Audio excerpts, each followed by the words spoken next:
The strongest earthquake ever to strike east of the Mississippi River that happened over 200 years ago was never over, according to some scientists.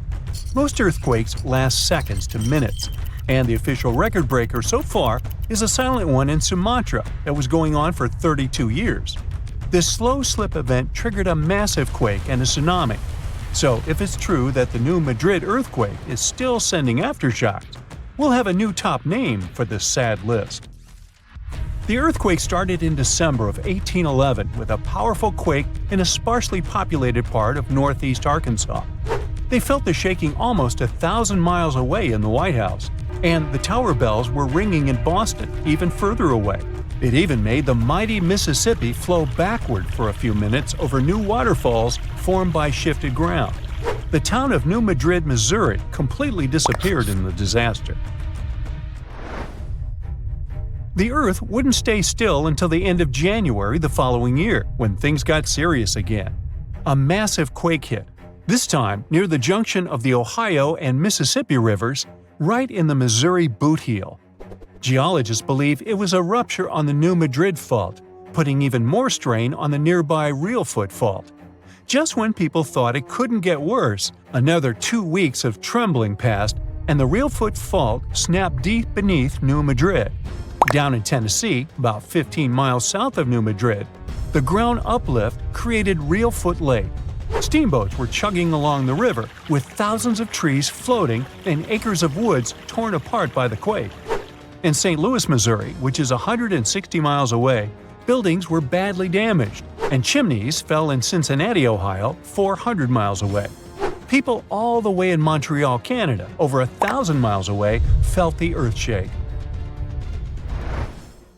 Seismologists have registered about 200 small earthquakes in the New Madrid seismic zone every year since 1974. Some researchers believe that up to 30% of those were aftershocks from those big quakes back in 1811 and 1812. In parts of the U.S. where there's not much tectonic action going on, these aftershocks could keep rumbling for years, maybe even centuries, after the big ones hit. Aftershocks are the Earth's way of releasing all that built-up stress from the main quake.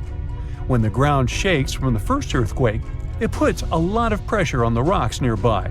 And when those rocks can't take it anymore, they crack, causing even more shaking. That's the aftershock. And they can be pretty intense, especially right after the main quake, but weaken over time. Not all scientists agree that contemporary earthquakes have to do with those from 200 years ago. We mostly associate faults with those lines where Earth's plates meet. But there's a whole network of those right under the center of the North American plate. They're like relics from 750 million years ago, when North America was part of a supercontinent called Rodinia. When Rodinia started to break up, it left behind these rifts, weak spots in the Earth's crust that run deep beneath the modern Midwest. It could explain the earthquake action. An international team of geologists decided to take a fresh look at 3 major earthquakes that shook North America and end the debate. They used a new math method called the nearest neighbor. It says that if earthquakes are too close in space, time, and magnitude to be independent background events, then one is assumed to have triggered the other. Depending on how you look at the numbers, somewhere between 10 to 65% of the recent quakes in the region could be aftershocks of those historic earthquakes. And a huge quake that hit Charleston, South Carolina at the end of the 19th century might explain up to 72% of the earthquakes in the area since then. But not all places are the same, so the scientific debate continues. In 1774, British explorer James Cook noticed a glow in the distance. It was the volcano of Mount Yasur in Vanuatu. This bad boy had been spewing lava and ash ever since, and it's quite likely that it's been doing that for way longer. The volcano has been sitting at alert level since October 2016, which means things are really unsettled around there. They've even marked off a 2,000-foot radius around the crater to keep people safe. There have been low to moderate outbursts, shooting out ash, gas, and steam, and some bigger blasts throwing stuff outside the crater. Satellite images have picked up on some hot spots of sulfur dioxide plumes, showing that Yasur is still cooking up a big storm down there. Stromboli, one of the volcanic islands near Sicily, officially has the Guinness World Record as the longest continuously erupting volcano. It has been putting on a fiery show for over 2,400 years straight. Ancient sailors nicknamed it the Lighthouse of the Mediterranean. Most of the time, Stromboli's just spitting out spatter, but every now and then it throws in some lava flows or shoots up some moderately high fountains. Sometimes you might even catch a glimpse of steam-driven outbursts. Over 200 million years ago, the world went through a major makeover, with not one, not two, but 4 massive volcanic eruptions changing the game. It all happened in Rensselaer, a large chunk of island that used to be a supermassive volcano stretching across what's now British Columbia and Alaska. This volcanic activity might have helped dinosaurs grow from cat-sized critters into giants we saw in Jurassic Park. It kicked off a 2-million-year rainy season.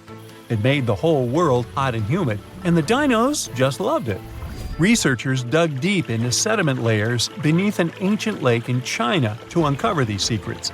They found traces of volcanic ash and mercury, clear signs of those epic eruptions. There were carbon signatures showing huge spikes in carbon dioxide levels, making the atmosphere toasty and the rain pouring down. It all happened in 4 separate pulses, each triggered by those monstrous volcanic blasts. There's a spot in a national park not too far away from Sydney, Australia, where a fire has been raging deep underground for at least 6,000 years. They call it Burning Mountain, and it's a coal seam fire, burning its way through a layer of coal beneath the Earth's surface. Once these underground fires start, they're pretty much impossible to put out. This ball of fire is up to 30 feet wide and extremely hot, but there's no flame, it's smoldering. The fire has been creeping along at a pace of about 3 feet per year. A local farmer first spotted it in the 19th century and thought it was a volcano. The people who have lived here for ages believe this place is sacred. They've used it for cooking and crafting tools, and tell that it started from a widow's tears or the torch of a hero. But experts think it could have been a lightning strike or coal heating up like a summer barbecue from the interaction with oxygen. Some say it might have been burning since before the dinosaurs roamed the Earth. No one knows exactly how long this mountain will burn or in what direction it'll move. Right now, the coal has enough oxygen to burn for centuries or even millennia without human intervention. The fire is heating up the mountain like a giant oven, making it crack and crumble, inviting in more oxygen to feed on. Even if humans decide to take action, these coal seam fires need truckloads of water and liquid nitrogen to tame them. Several years ago, explorers noticed that the smolder was creeping close to a cliff overlooking a little river, and depending on what the coal seam decides to do next, we could see some dramatic changes here in the coming decades. There could be flames with much more heat, or the coal seam could go deep, extinguish itself, and smolder out. An earthquake in Indonesia began in 1829 and lasted a mighty 32 years. It reached its climax in 1861 and hit a magnitude of around 8.5. It was caused by the tectonic plates below the island slowly clashing against each other. Researchers discovered that the quake had been building for some time after analyzing the coral in the area. They found it was being periodically exposed to the open air. That was caused by the gradual earthquake moving the land up and down. Scientists call these decades-long silent earthquakes slow slip events. A single lightning bolt can warm the air to around 54,000 degrees Fahrenheit. The heat makes the air expand quickly, creating a shock wave or boom, which we know to be thunder. There are close to 3 trillion trees on Earth. That translates to roughly around 422 trees for every person. Before humans, the number was nearer to 6 trillion.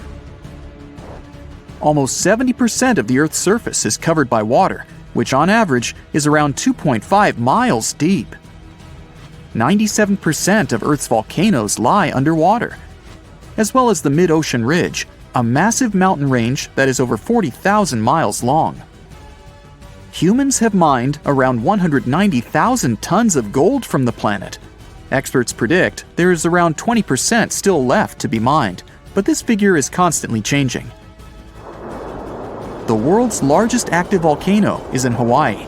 Called Mauna Loa, it's over 2.5 miles above sea level.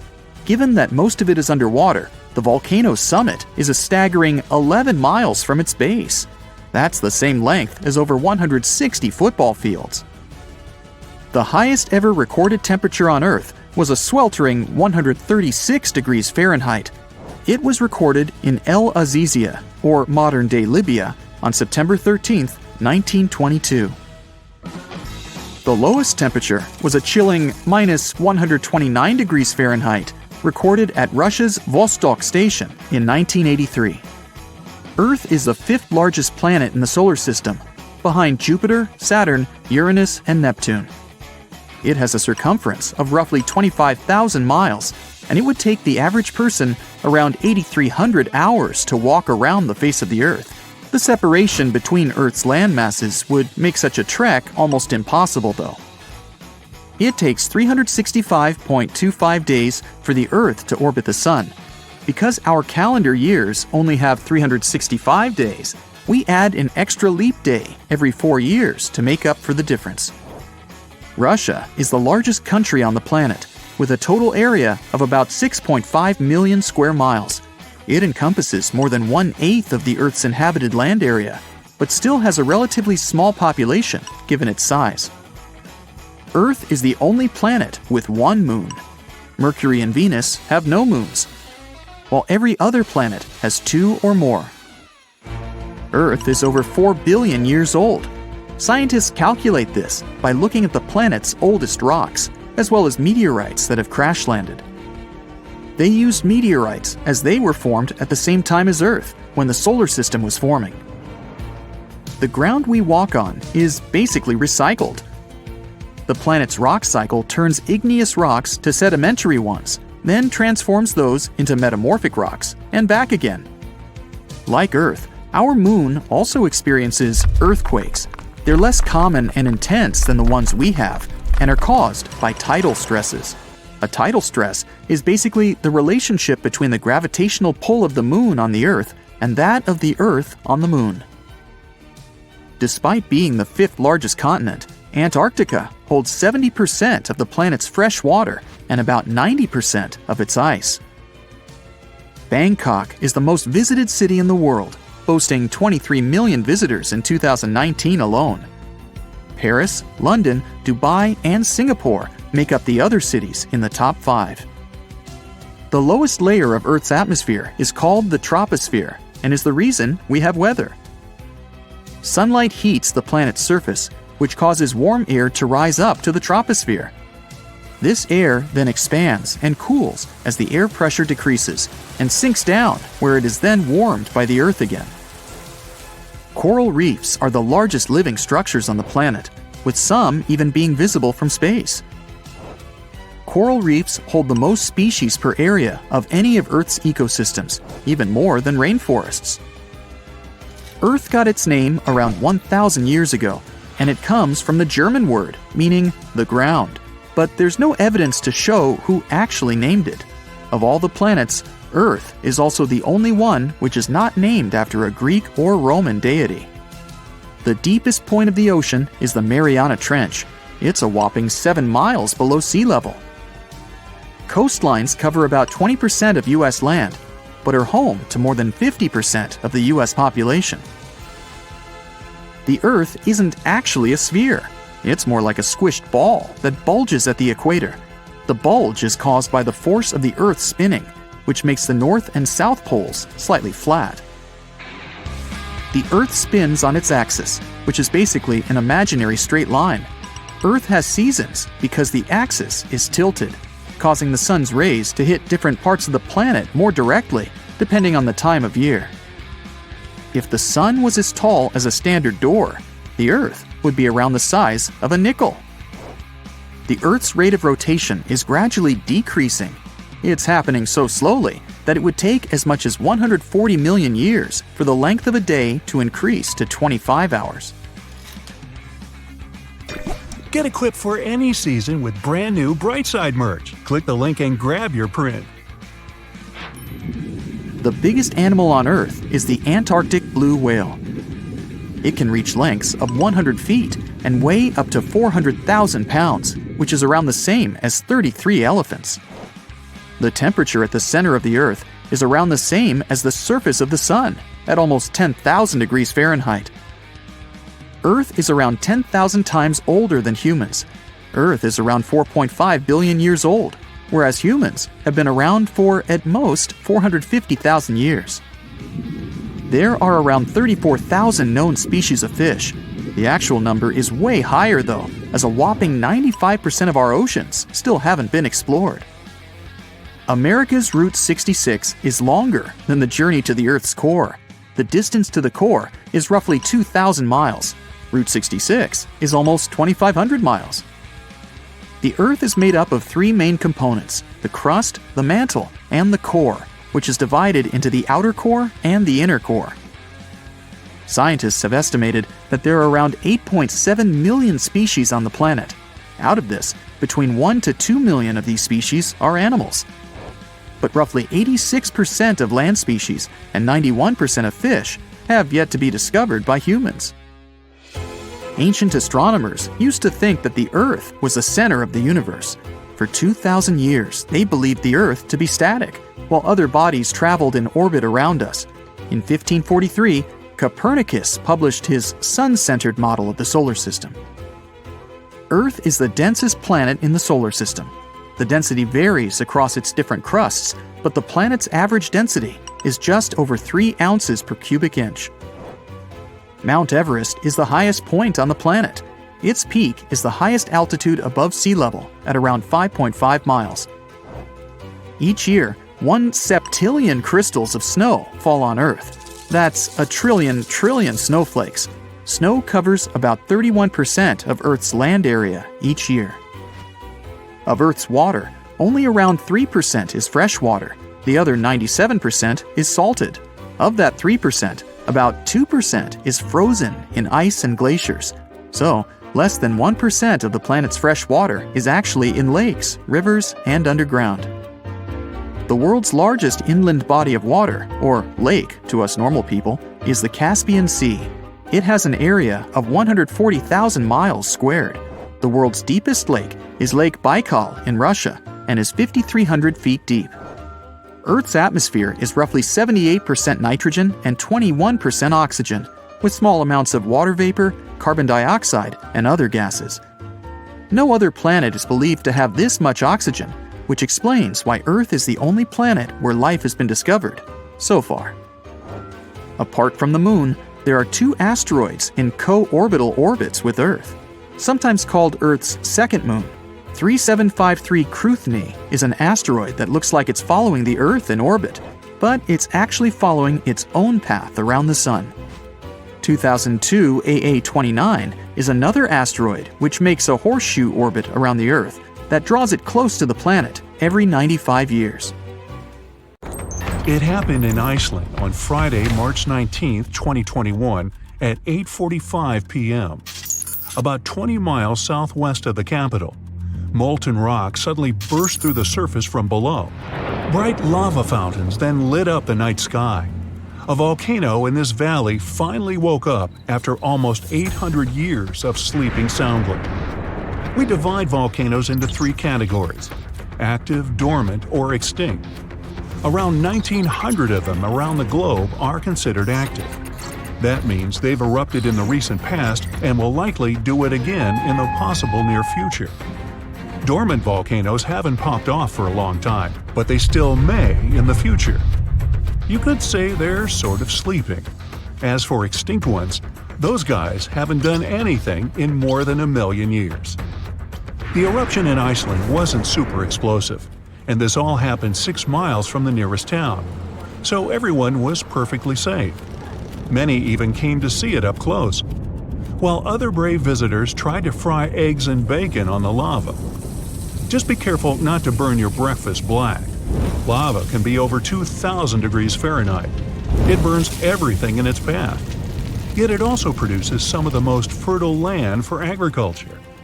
This eruption gave a relatively small amount of lava at first, but it's been spreading across the valley in different directions, forming a sort of shield that's constantly growing. You can never really predict how fast a lava flow will be until you see it. It all depends on how thick it is and how steep the mountain slope. Lava can ooze slowly at about 20 feet a minute, a fraction of the average person's walking speed. Or it can flow as fast as 30 miles per hour, which even the fastest person on Earth can't outrun. But the lava isn't even the most dangerous thing about volcanoes. That would be the toxic gases spewing from the eruption. And those spread faster and further than the lava flow. Luckily, in Iceland's case, the wind has been blowing these gases away from residential areas. Scientists weren't surprised this volcano erupted. They knew it was coming. Increasingly stronger earthquakes had been shaking this area for the past 15 months. There were 50,000 earthquakes within just the 3 weeks leading up to the eruption. That's 100 per hour. The volcano has been active since March, and geologists say this could last for weeks, months, years, or even decades of constant eruptions in the area. Mount Shasta is in the top 5 most dangerous volcanoes in the U.S., so geologists are keeping a close eye on it. The last eruption was in 1250. I wasn't around then, but this volcano erupts every 600 to 800 years. Which means tick-tock, we're due any day now. About an hour from Portland, Oregon, there's an active volcano that last erupted in the 19th century. Next time it goes off, scientists think it'll produce larger amounts of ash and dust. This could cause an electrical blackout and make water unsafe to drink in the area. But the experts pay close attention to Mount Hood. They'll be able to give plenty of warning so people can react in time. Kilauea is one of the most active volcanoes in the world. It's been erupting almost constantly since 1983, making it also one of the longest eruptions known on Earth. It's the youngest land volcano in Hawaii. Volcanoes can take thousands of years to form, but others can pop up practically overnight. A volcano in Mexico just erupted in an open field in 1943. It started growing from there. Within a year, it was almost 1,500 feet tall. When the eruptions finally stopped 9 years later, the mount had reached a height of over 9,200 feet. Mount Fuji is an iconic symbol of Japan. The last time it erupted was in 1707, and it sent a shower of burning rocks as far as 60 miles away. If a similar eruption happened today, Tokyo would be within that vicinity. Mount Fuji is right on the Ring of Fire, that horseshoe-shaped region in the Pacific Ocean full of active volcanoes and earthquakes. From one end to the other, it's almost 25,000 miles long. It could wrap all the way around the Earth's equator. In January 2020, Taal volcano in the Philippines started spewing lava, sending huge plumes of ash half a mile up into the sky. The eruption even triggered a rare phenomenon, a dirty thunderstorm. That's when the smoke cloud above a volcano produces its own lightning. The chance of volcanic tsunamis was also high. Those are usually caused by tectonic movements that occur because of volcanic activity. Taal has erupted more than 30 times in the last 450 years. This volcano in Ecuador last erupted in 2016. Scientists think it might be showing some early warning signs of magma on the move. This is an active stratovolcano, a specific cone-shaped type with steep sides. They form from sticky lava that doesn't flow that easily. That lava goes around the vent, cooling and piling on itself to form these steep walls. These types are more likely to produce explosive eruptions like the ones we see in movies. Ruapehu is the oldest national park in New Zealand, a volcanic wonderland where you can closely see all those steaming craters, magnificent lakes, and unusual rock formations. It last erupted in 2007 and has had 10 eruptions since the mid-19th century. But eruptions, lava flows, and toxic gases aren't the only danger coming from volcanoes. There's also a thing called lahar, a kind of volcanic mud flow of debris. In between eruptions, snow melts and a lake forms in the caldera. If the last eruption brought mud, ash, and rocks in the lake, it becomes dangerously full. In that case, only a temporary dam holds it back. Indonesia has the biggest number of active volcanoes in the world, including one called Anak Krakatoa. It means child of Krakatoa, and its famous parent isn't far away. A huge tsunami in 2018 partially woke Junior, a scary thought since Senior had one of the most powerful eruptions ever seen on this planet in 1883. Krakatoa's boom was the loudest sound ever heard. People over 2,000 miles away could hear the explosion.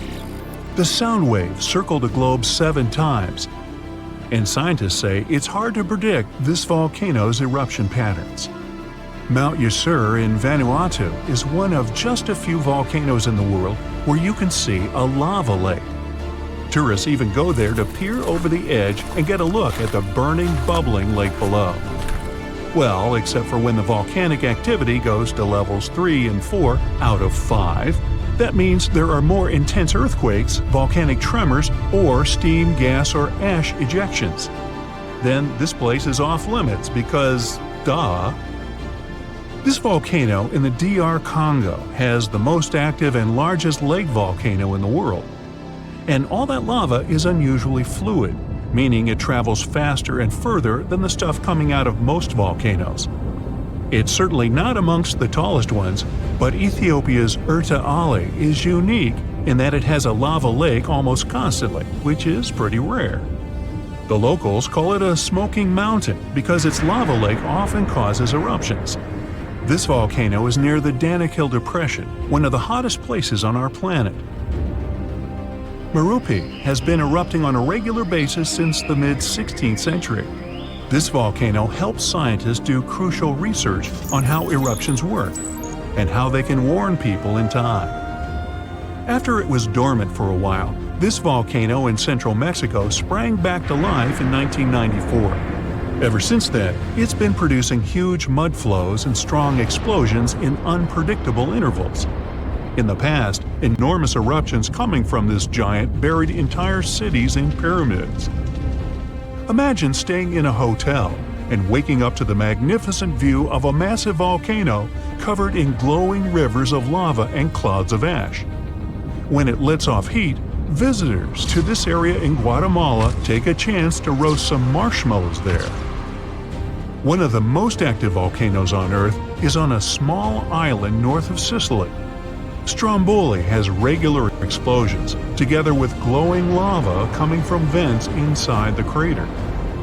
Not too far away is Etna, Europe's most active volcano and one of the biggest continental ones in the world. By the way, Earth definitely isn't the only planet with volcanoes. The largest one in our solar system is on Mars. It would cover the entire state of Arizona, and it rises nearly 3 times higher than Mount Everest. Ooh, don't look down. There is a powerful force hiding underground where tectonic plates meet, and one forces another under it. This happens in the Pacific and Indian Oceans. Strain builds over centuries. The tension is unbearable until the megathrust awakens. The Earth shakes with a magnitude that can exceed 9 points, more powerful than any other earthquake. When the seafloor suddenly gets pushed up fast, it sends a huge ripple across the water, and a tsunami of huge force is out. These waves are called teletsunamis, and they cross entire ocean basins, ready to take over coastlines thousands of miles away. The thrust fault stretches over 600 miles. The Earth is not just shaking, it feels like it's tearing apart. This is the power of a megathrust earthquake. Those caught in its path will have to fight for their lives. Japanese authorities recently had to issue their first ever megaquake advisory. It happened because of a strong tremor on the edge of the Nankai Trough ocean floor zone. In the end, most of the warnings were lifted, and there wasn't much damage from the 7.1 magnitude earthquake. Parts of southwestern Japan started to shake, and the superfast trains in Japan slowed down to stay safe, which made travel slower for everyone. But everyone is staying alert as they know about the risk of a megathrust earthquake that could happen within the next few decades in the Nankai Trough. The tectonic plate under the Philippine Sea is slowly sliding underneath the land where Japan is, moving just a few inches every year. The last big earthquakes from this area happened in 1944 and 1946, both with a magnitude of 8.1. These quakes have caused a lot of destruction in the country. The next megathrust earthquake in the region, if it does happen, could be between a magnitude 8 and 9. Scientists still can't agree on how likely this mega earthquake is to happen, but it could be up to 80% certainty. On the other side of the Pacific, scientists from the U.S. Geological Survey have studied a dangerous area along the U.S. West Coast. It's called the Cascadia Subduction Zone, and it stretches from northern California to northern Vancouver Island in Canada. Over the past 14,200 years, there have likely been at least 30 big earthquakes in this region. One major quake happens every 500 years on average. But for a long time now, Cascadia has been quiet, and it worries scientists. They think this might be because the area is locked, meaning the tectonic plates are stuck together and building up a lot of pressure. Eventually, the part of the seafloor could suddenly break and move by several feet. The shaking would be just 5 minutes, but it would create a powerful tsunami as the seafloor shifts that would last for 10 hours. If it happens, it's going to be the worst natural disaster in the country's history, according to experts. The ground on some inland hills could turn into something like quicksand. This would cause the hillsides to slide and crumble, taking down roads and bridges. Around 620,000 buildings could be badly damaged or even collapse, including about 100 hospitals and 2,000 schools. People in Washington state might have to take care of themselves without help for 2 weeks, finding food, water, and shelter on their own. Scientists are studying slow slip events, where the tectonic plates move very slowly over weeks or months, releasing some energy but not enough to stop a big one. Every time the magnitude of an earthquake goes up by just one number, the energy it releases is 40 times bigger. So we'd need about 1 million small earthquakes every day for 500 years straight to release the same energy as one huge magnitude 9 earthquake. But these small earthquakes might be clues that a bigger earthquake is coming. To better monitor the Cascadia Fault, experts are mapping the fault more accurately and adding better monitoring tools offshore. Scientists receive over $10 million to install seismic sensors and seafloor pressure gauges on a fiber optic cable off the coast of Oregon. The goal is to be ready to warn people and potentially save lives when a big earthquake strikes. A sharp megathrust earthquake happened in this part of the world in 1964. It went down in history as the Great Alaska Earthquake and had a magnitude of 9.2. It lasted for more than 4 minutes, making it the most powerful earthquake in the history of the U.S. and North America. The ground shook so hard that it caused huge cracks and landslides. In Anchorage, many houses, buildings, and roads were destroyed because they weren't built to handle such a big earthquake. In some places, the land was permanently changed. For example, the coastline near Kodiak and Hinchinbrook Island was lifted by 30 feet. In other areas, like Gerwood and Portage, the ground sank by 8 feet. They had to rebuild roads higher so they wouldn't be flooded by the tide. A huge 27-foot tsunami wiped out the entire village of Chiniga. Many coastal towns were heavily damaged, not just by the earthquake, but also by tsunamis and the fires that followed. After the main earthquake, there were thousands of smaller aftershocks for months. A moderate earthquake of magnitude 4.4 shook Los Angeles in August 2024. Once it was over, the LA Fire Department checked around the city and didn't find any major damage or anyone hurt. In the nearby city of Pasadena, which is close to the earthquake's epicenter, a water pipe burst inside City Hall and everyone had to leave the building. Thankfully, there was no danger of a tsunami. The best we can do to avoid panic in such situations is to be prepared.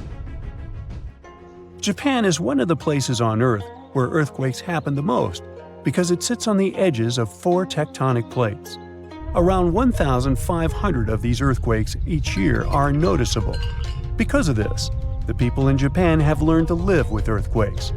The 1950 law set a rule that buildings should be able to handle earthquakes up to a magnitude 7 without falling apart. An update 30 years later said that buildings should only have minor damage in such earthquakes and still work as usual. But if an earthquake is even stronger, the law says the building's main job is to not collapse and save people's lives. At the most basic level, buildings are made stronger with thicker beams, pillars, and walls so they can handle shaking better. Another technique is placing special pads made from materials like rubber at the base of a building. Some buildings are even built on thick layers of padding that separate them from the ground completely, which helps protect them during an earthquake. A skyscraper might sway back and forth a lot, moving up to 5 feet. To stop it from getting damaged, engineers can add something called dampers every second floor all the way to the top. These dampers are like giant bicycle pumps, but instead of air, they're filled with liquid. When the building shakes, the dampers push against the liquid inside them. Even though the liquid doesn't squish very much, it can still absorb some of the shaking. When they're building tall skyscrapers, engineers try to make the structure as simple and balanced as possible. This means having each floor the same height and placing the support columns evenly. But sometimes, architects who design skyscrapers don't want to make these compromises because they have creative ideas for how the building should look. Then they have to find compromise solutions. For example, Tokyo's Skytree Tower, one of the tallest buildings in the world, is designed in a futuristic style but also includes special features to protect it from earthquakes. It has a central pillar, like in traditional Japanese pagodas, and seismic dampers that help absorb the energy from an earthquake, keeping the building safe.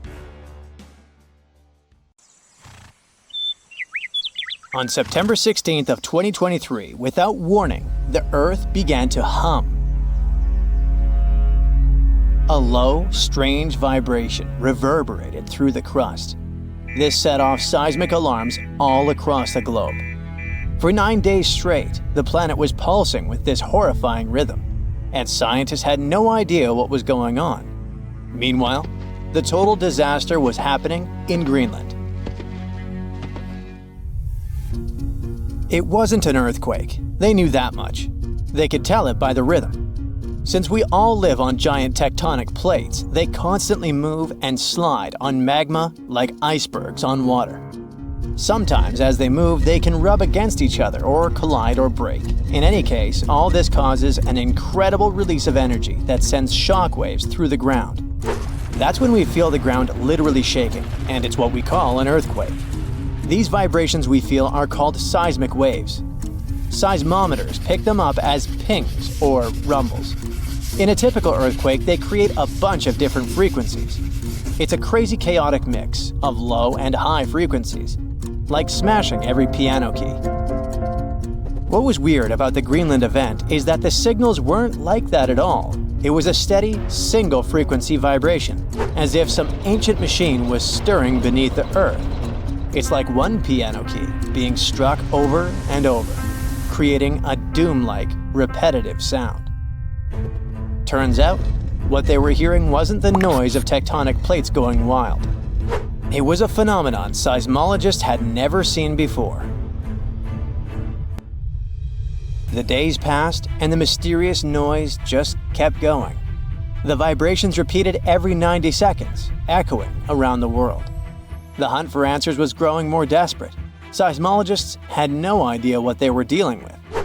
They had to gather a huge international team of 68 people from 15 countries. All these scientists were gathering seismic data, satellite images, and doing some advanced math for several days, until they finally realized who the culprit was: water. It all happened in a remote, desolate region of East Greenland. This place is full of fjords, narrow inlets of the sea between high cliffs, kinda like deep water-filled valleys surrounded by towering rocky sides. In this area, surrounded by jagged peaks and icy waters, the air was still. The landscape seemingly frozen in time. Nothing here changed much for years. Until one day, a colossal landslide has unfolded in the Dixon Fjord. One of those steep mountainsides towering over the fjord at almost 4,000 feet high collapsed in a massive landslide. Picture a huge chunk of this mountain crumbling and crashing down into the fjord below. This sent a deluge of rock and ice crashing into the water. The impact was just apocalyptic, 882 million cubic feet of debris. That's enough ice and rock to fill 10,000 Olympic-sized swimming pools, or 10 Great Pyramids of Giza. And all this nightmare hurled into the water with such force that it kick-started a tsunami about 360 feet high, taller than the Statue of Liberty, into the air. What's crazy is that this incredibly powerful wave was trapped in the fjord by narrow cliffs, unable to escape. It's like water sloshing in a closed bathtub. For 9 days, the mega tsunami continued to churn through it. That's why we heard this endless hum. It was a rhythmic back and forth of the water slamming against the walls. The shock waves were rippling deep into Earth's crust, vibrations so strong that they were picked up by seismometers around the globe. This was a phenomenon so rare, so unprecedented, that it left scientists stunned. It turned out to be a perfect storm of elements. A glacier, weakened by years of warming, could no longer bear the weight of the mountain above. This collapse was inevitable, and the chaos literally shook the Earth to its core. And people often hang out in this area with cruise ships passing by. We're lucky that no lives were lost in the disaster. It was a close call though. A tourist ship stranded in the area just 2 days before narrowly escaped the tsunami's reach by pure luck. But it doesn't mean there were no losses. The waves destroyed a nearby Inuit site, which was there untouched for over 200 years. They also swept away the huts at a research station that were about 43 miles away. The vibrations traveled from Greenland to the South Pole in less than an hour. That just shows how dangerous events like this can be. And this isn't the only place where such catastrophes are happening. In the beautiful California community of Rancho Palos Verdes, the ground is shifting so quickly that it's tearing homes apart.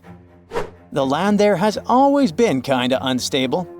It has some unique geology. It's built on soft, clay-rich soil and sits on a geological fault line, which makes it prone to landslides. This means that this land is prone to slow natural shifting over many years, even when no crazy weather is happening.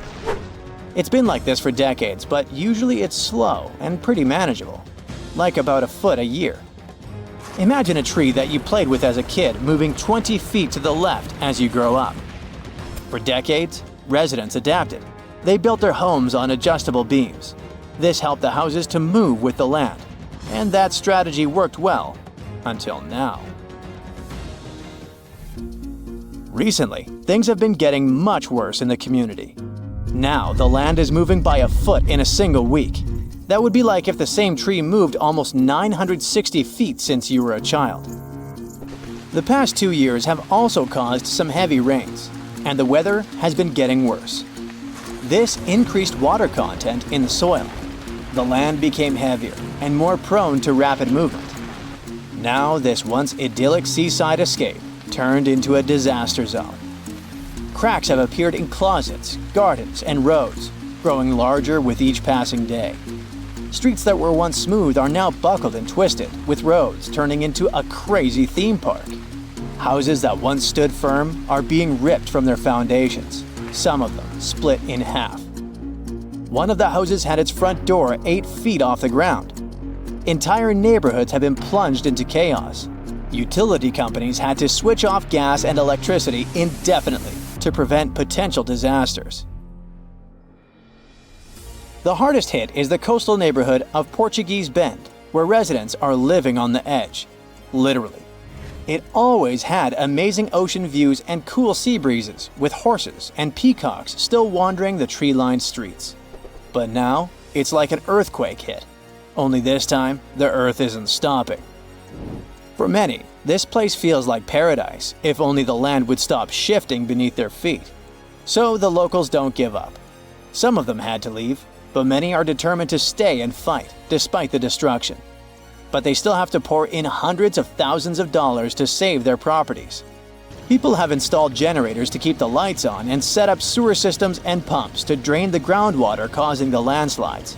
Some say that the only way for these neighborhoods to survive might be to go completely off-grid, installing power walls to store energy and stuff like that. People are trying their best to run the sewer system off generators. They hope that they could get rid of this water in the soil that's causing these hellish landslides in the first place. They're determined to fight, but they will need help and support from the government to fight this disaster. Landslides are actually more common across the US than many might think. And new maps and data show that tons of people in the country might be in danger. Scientists managed to create the first very detailed, very cool map that shows where these landslides might happen, county by county. It's based on a lot of data and the history of 1 million previous landslides. They say that nearly 40% of the United States is at risk of experiencing landslide activity, which could lead to some insane catastrophes in certain areas. Luckily, now both residents and engineers can keep this in mind. But all this shows how vulnerable we are to natural disasters, and how we should always stay alerted. Floods, tornadoes, tsunamis, hurricanes, yikes. All these natural disasters can get extremely dangerous, but we're kind of familiar with them. But how about a natural disaster that has never happened before, but could occur any moment now? It might be a super eruption. That's what happens when a super volcano erupts. You might know that Yellowstone Park is located on top of a supervolcano. The last massive eruption there happened about 664,000 years ago, and the one before that, approximately 1.3 million years ago. If we do the math, we'll understand that the next eruption might be due anytime soon. There's no strong evidence that the supervolcano is waking up or preparing for an eruption, but what would it be like if it did happen? Months before the eruption, small-scale earthquakes would become more frequent and more powerful in the area. Not long before the eruption, the growing pressure would push up the ground over the volcano, creating a dome. Narrow cracks would open along the edges of this dome. The magma would then start rising toward the surface, and then the eruption would kick off. A massive column of lava and ash would shoot up into the air to a height of over 16 miles. The volcano would keep pumping ash for days on end. The air in that area would heat up to 570 degrees Fahrenheit. For all living creatures, ash fallout would be one of the most dangerous consequences of the eruption. Buildings and trees would start collapsing under the weight of this dense substance. It would only take a couple of days for a 10-foot layer of ash to cover the territory of about 50 miles around the center of the eruption. After the ash got into the stratosphere, the temperatures all over the world would start to drop. The eruption would also be rich in sulfur, and this element is an effective sun blocker.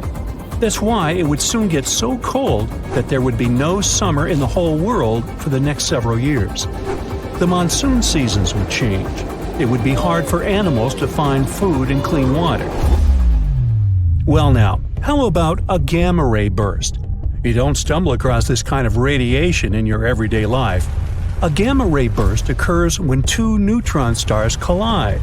The collapse of a massive star can produce it too. Gamma rays could present a serious danger to Earth. If a gamma ray burst happened close to our home planet, it could rip our ozone layer away. After that, we would be left unprotected from the sun's ultraviolet radiation. Plus, gamma rays could also produce ground ozone. This kind of ozone could seep into the ocean since it's water-soluble, and that would lead to a mass extinction of marine life. Plants wouldn't survive this disaster either. Now, come to think of it, giant sinkholes could swallow entire communities. One of such sinkholes opened up in the city of New York. It pulled a parked van into the earth. That happened in the summer of 2022. And it wasn't the only sinkhole to appear in that area. Local inhabitants reported about 4,000 sinkholes all over the city. This kind of problem is also very common in Florida, and it's much more serious than it may sound. Sinkholes open all of a sudden, pulling down everything and everyone that happens to be nearby. Sinkholes appear all over the world, which makes them a global problem. They're totally unpredictable and form without warning. Luckily, experts know what causes them. In some areas, there are vast areas of groundwater. But during droughts, this water dries up. This creates large empty caverns, and after heavy rains, the surface over such a cavern can collapse, creating a sinkhole within minutes. Now, what if we came across a wandering black hole? You might know that a black hole is a region in space where gravity is so powerful that not even light can escape its clutches. Luckily, the nearest one to us is 1,500 light-years away. Nothing to worry about, right? Until you find out about wandering black holes. Now, things get definitely way creepier. If such a black hole entered the solar system, Earth would be doomed. We wouldn't stand a chance against this space monster. In 2012, 13 wandering black holes were spotted not so far away from our planet. But worry not. Not far away, in space terms, means around 1 billion light-years away. So we've got some time left. Plus, the possibility of such a disaster is very, very low. Another natural disaster we haven't experienced yet is a megaflood. It's never happened before, but the changes in climate do make for a risky potential. It could start, let's say, in California. This state experienced some really bad flooding in the past. One of such floods stretched up to 60 miles across and 300 miles long. If a similar disaster happened these days, it would cause $1 trillion worth of damage. It would also uproot millions of people. Now let's talk about a hypercane. Judging from the name, this natural disaster might get extreme. A hypercane is a theoretical hurricane of unsurpassed power. It would occur if the ocean became overheated as a result of climate change, or because of a massive volcanic eruption. In any case, these conditions could create a hurricane that would stretch way beyond the lower stratosphere. And as you may guess, regular hurricanes don't do that. The hypercane speed would reach 500 miles per hour. The pressure inside would be low enough not to let the hypercane to wear out as quickly as other hurricanes. The hypercane could last for weeks on end. But the worst thing? It could damage or even destroy part of Earth's ozone layer, and the hole could be the size of the entire North American continent. Now, this disaster did happen before. About 66 million years ago. I bet you know what I'm hinting at. Yep, that very meteor that supposedly wiped out dinosaurs off the face of the Earth. This 7-mile-wide space visitor was traveling at 67,000 miles per hour. As a result of the collision, 75% of all life on the planet disappeared, and winter reigned on Earth for 18 months. Want to know a secret? Meteors strike Earth all the time. Even more of them barely miss our planet. But it's also very hard to predict meteor strikes. Scientists miss a lot of them until they just nearly miss us. That's why experts are working on an early warning system that could prevent disasters. It could make meteor impacts less catastrophic, or at least allow people time to evacuate. It could also be our very own sun that would be responsible for another natural disaster. I'm talking about a massive solar flare. On the scale of damage to society, few catastrophes can compare to this event. It wouldn't destroy buildings like a tsunami or an earthquake. Neither would it end lives in the same way a supervolcano or meteor would. But it would cripple our entire way of life by destroying the whole electronic infrastructure of Earth. The cost of this disaster would reach trillions of dollars. It'd cause other infrastructures to fail, Communication, medicine, transportation, banking systems – those would tumble like dominoes, and it would be incredibly hard to recover them. Earth would be left without electricity for years. There would be no electric light, no computers, no phones. Water supply systems would be out of order. There would be no food in supermarkets. There would be no electricity, and people wouldn't be able to reboot the already broken power grids. In 1859, people all over the world woke up in the middle of the night. It was as light as during the day.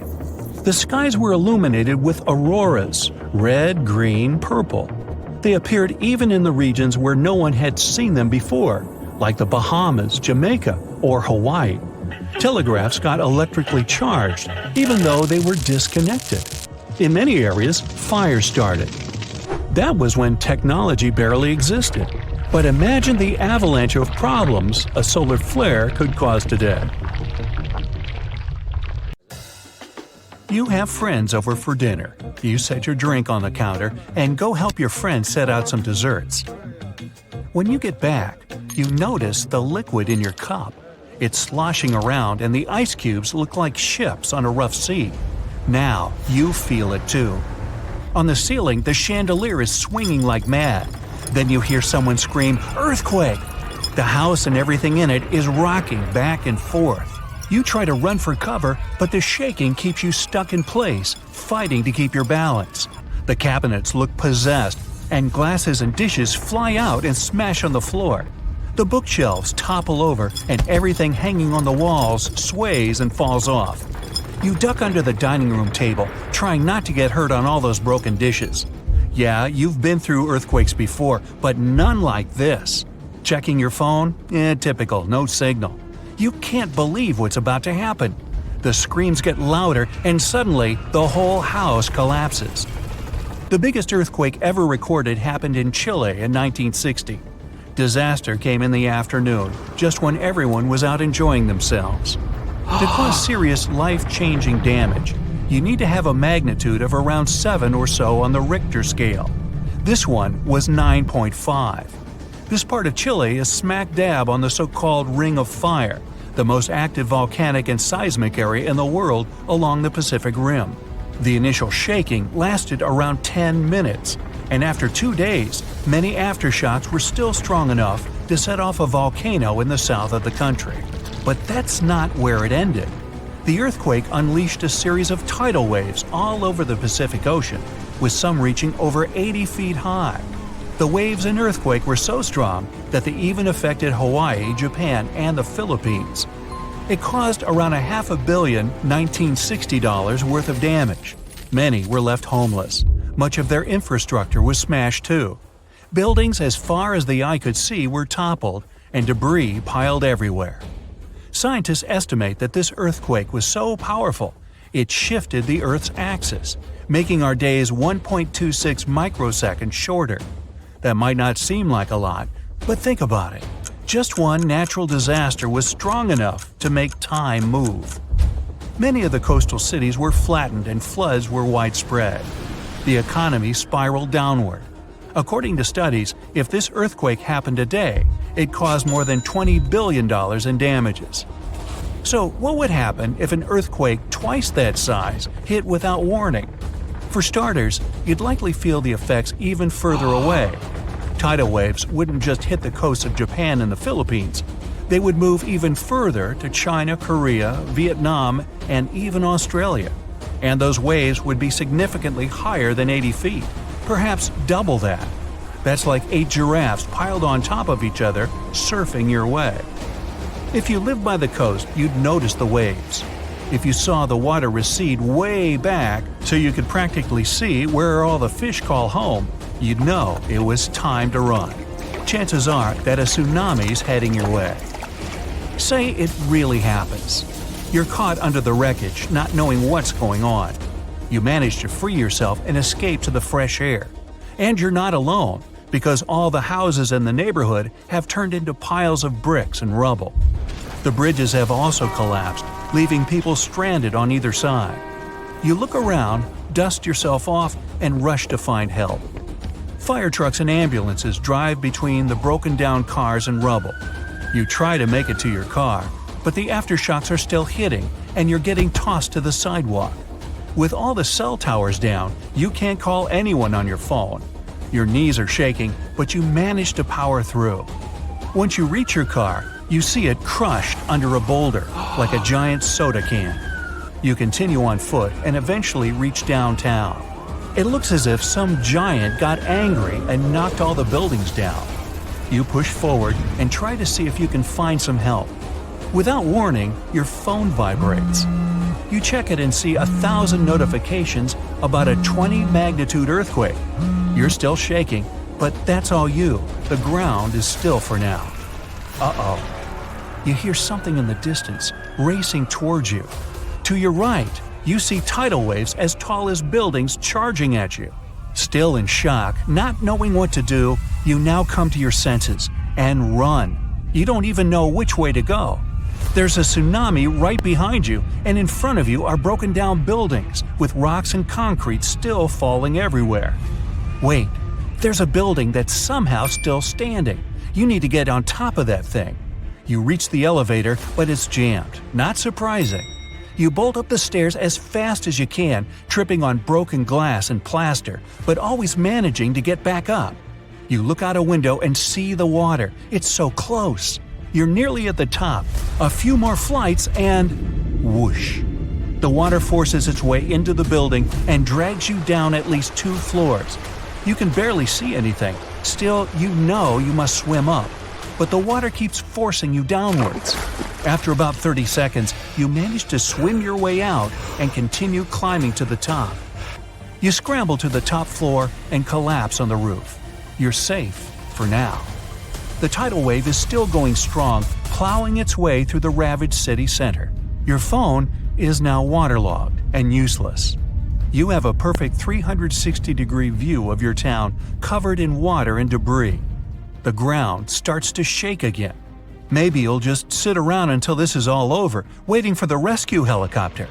But then, a loud explosion that almost breaks your eardrums shakes the ground even more. Off in the distance, smoke is rising, and soon it covers the entire sky. Darkness hides the morning sun. That's when you can see lava shooting up into the air and landing nearby.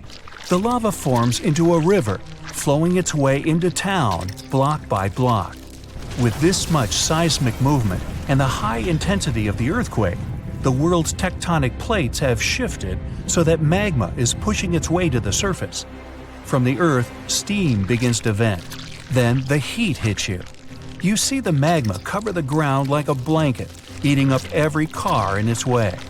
What's worse is that the magma is melting the foundations of the buildings that managed to withstand the earthquake and the tsunami.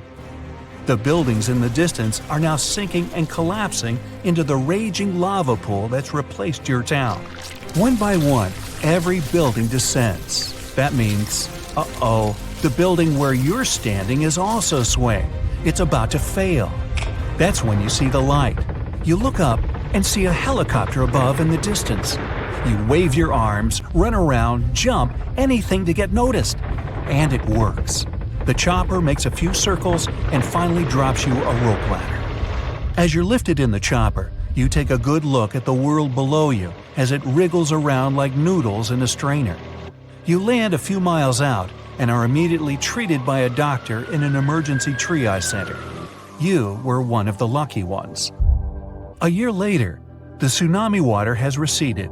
The lava that flowed inland has cooled, but all that magma permanently changed the ground below it, and the whole town is gone. The disaster has thrown the entire country into a financial nightmare that'll last decades. It takes months to survey the town, making sure there's no dangerous electrical wires or busted gas pipes anywhere. They're rebuilding your town farther inland from where the old one was. In other towns, they rebuild directly over the ruins. In others, they just decide to move everyone to a nearby city. Our planet's biggest and meanest supervolcanoes are waking up. When they erupt, you'll surely notice it, even if you live thousands of miles away from the epicenter.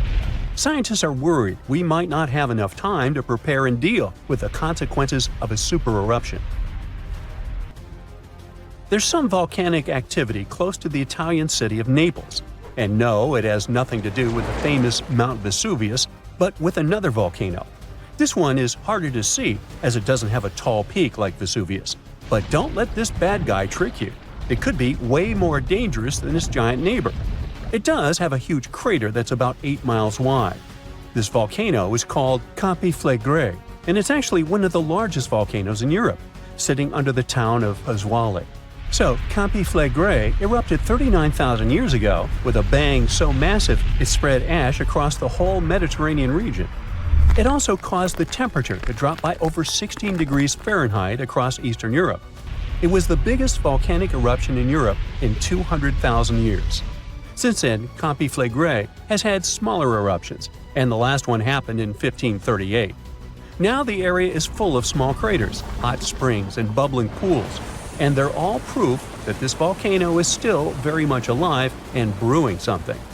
Since the early 2000s, the ground in the giant crater and the town nearby have been slowly rising by about 1 to 1.5 inches every year.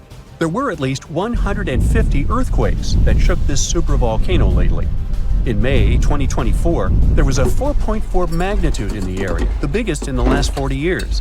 Residents had to leave their homes and camp outside, fearing there would be more earthquakes. No one knows how Campiflegrei is going to behave in the following months or years, but the authorities are organizing evacuation exercises to prepare the population just in case. The Italian volcano looks like an innocent kitten compared to the real giants like Yellowstone. For a volcano to deserve the title of a super one, it must be able to produce catastrophic-scale eruptions and eject huge amounts of magma, ash, and volcanic gases. The Yellowstone giant meets these criteria. Even though it moves from time to time, the Yellowstone supervolcano hasn't erupted for 640,000 years. But when it does wake up, it might erupt with incredible power, about the same amount as 10 huge nuclear power stations can produce. Under the ground, beneath Yellowstone, there's a super hot area full of molten rock called magma. As more magma moves into a big space called a magma chamber, the ground above starts to swell or rise. When the magma cools down, the ground falls. Between 2004 and 2009, the ground at Yellowstone rose by almost 10 inches, but then it started to slowly go back down in 2010. Scientists aren't sure if it's going to erupt anytime soon. There's also another big volcano called Long Valley in California that has been active since 1980, and it can be a really big threat. Scientists studying this supervolcano found out that before its biggest eruption, 760,000 years ago, the buildup may have taken less than a year. Now, that's bad news, because a supervolcano eruption can have a huge effect on the world, like the eruption of the Toba volcano in Sumatra around 74,000 years ago. It became the biggest volcanic eruption the Earth had seen in 28 million years. It covered parts of Indonesia, India, and the Indian Ocean with a thick layer of volcanic debris, almost like a 6-inch blanket.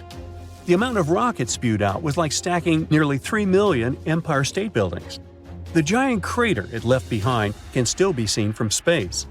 All the ash and gases shot up into the air and blocked some of the sunlight. It caused a volcanic winter that lasted about 6 to 10 years. Some scientists think this eruption might have even affected early humans. Around the time Toba erupted, the human population took a sharp dip, and there were far fewer people. Some say this is why all modern humans come from a small group of survivors. According to the Toba catastrophe theory, most early humans in Europe and Asia didn't survive the cold and harsh climate after the eruption, but a lucky group lived through all that in Africa. Not all scientists agree with this idea, and some archaeological and climate records show a different story. Another volcano that changed the world in a big way was Mount Tambora in 1815. The next year went down in history as the year without a summer. It was cold and rainy, and there was snow and frost even in the middle of summer, especially in Europe and North America. This happened because the volcano sent out a lot of sulfur dioxide into the sky, which spread all over the world and made the planet colder. When Tambora erupted, it caused huge tsunamis that smashed homes and took the lives of around 10,000 people. Afterward, about 80,000 more people passed away because of the consequences the eruption had caused in the world. The cold weather ruined crops, so food became really expensive. And because horses were the main way people traveled, the cost of oats that they ate went way up too. Some people even think this led to the invention of the bicycle in 1817 as a new way to get around. The eruption made the Earth colder for about 3 years. Now, even though the Tambora eruption was so powerful, Krakatoa, another volcano in Indonesia, stole the show when it erupted in 1883. It was just easier to spread information about it through telegrams and photos. Its final blast was the loudest recorded sound in history, and people could hear it on 10% of the entire Earth's surface. The eruption started a tsunami, with waves about half as tall as the Statue of Liberty. Now, if we only had 12 months to prepare for a supervolcano eruption, it would be really hard to store enough food and get ready. But don't panic just yet. Supervolcano eruptions are very rare, and the last one happened 26,500 years ago in New Zealand. Scientists think that a super eruption happens once every 100,000 years on average. But the sad part here is that the Earth doesn't follow a perfect timeline. There could be clusters of super eruptions with shorter gaps between them and then longer quiet periods. Since there have already been 2 super eruptions in the last 100,000 years, there's always a chance one could happen again sooner than we expect. Plus, although there are places like Yellowstone and Long Valley where we expect volcanoes to erupt, there are less obvious possible hotspots. In Chile, there's a volcano called Laguna del Maule that has erupted in the past and left behind a huge crater. Over the last 20 years, the ground there has been swelling really fast, rising up to almost 1 foot a year. Some people are worried that this could be a sign of a big eruption coming. But scientists say there's not enough magma yet to cause a super eruption. In Bolivia, the Juturancu volcano is also acting up. It's part of a group of volcanoes that have caused super eruptions in the past. Since the 1960s, the ground around Juturancu has been lifting, but the last eruption was 250,000 years ago.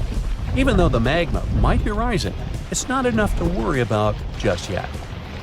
The chances of a super eruption happening during our lifetime are 1 in 1,400, which is pretty low, so you don't need to worry too much. But just like someone wins the lottery every week with very small chances, a super eruption could happen sometime in the future, and when it does, we'll need to be prepared. It's been there for over 3 billion years, but now some of the Earth's oldest crust is falling apart. Today, our continents seem stuck in place, but over a long time, they've moved and shifted around a lot. It's all thanks to tectonic activity, which makes part of Earth's surface slowly slide around like pieces of a giant puzzle. Some of the most stable parts of these puzzle pieces are called cratons. Cratons are super old and strong sections of rock that form the roots of continents and keep them together. The North American craton is one of them. It makes up a big part of the United States, about half of Canada, and most of Greenland. Scientists have singled out about 35 of these big ancient cratons around the world. They've mostly stayed in the same place for hundreds of millions of years because of how strong they are.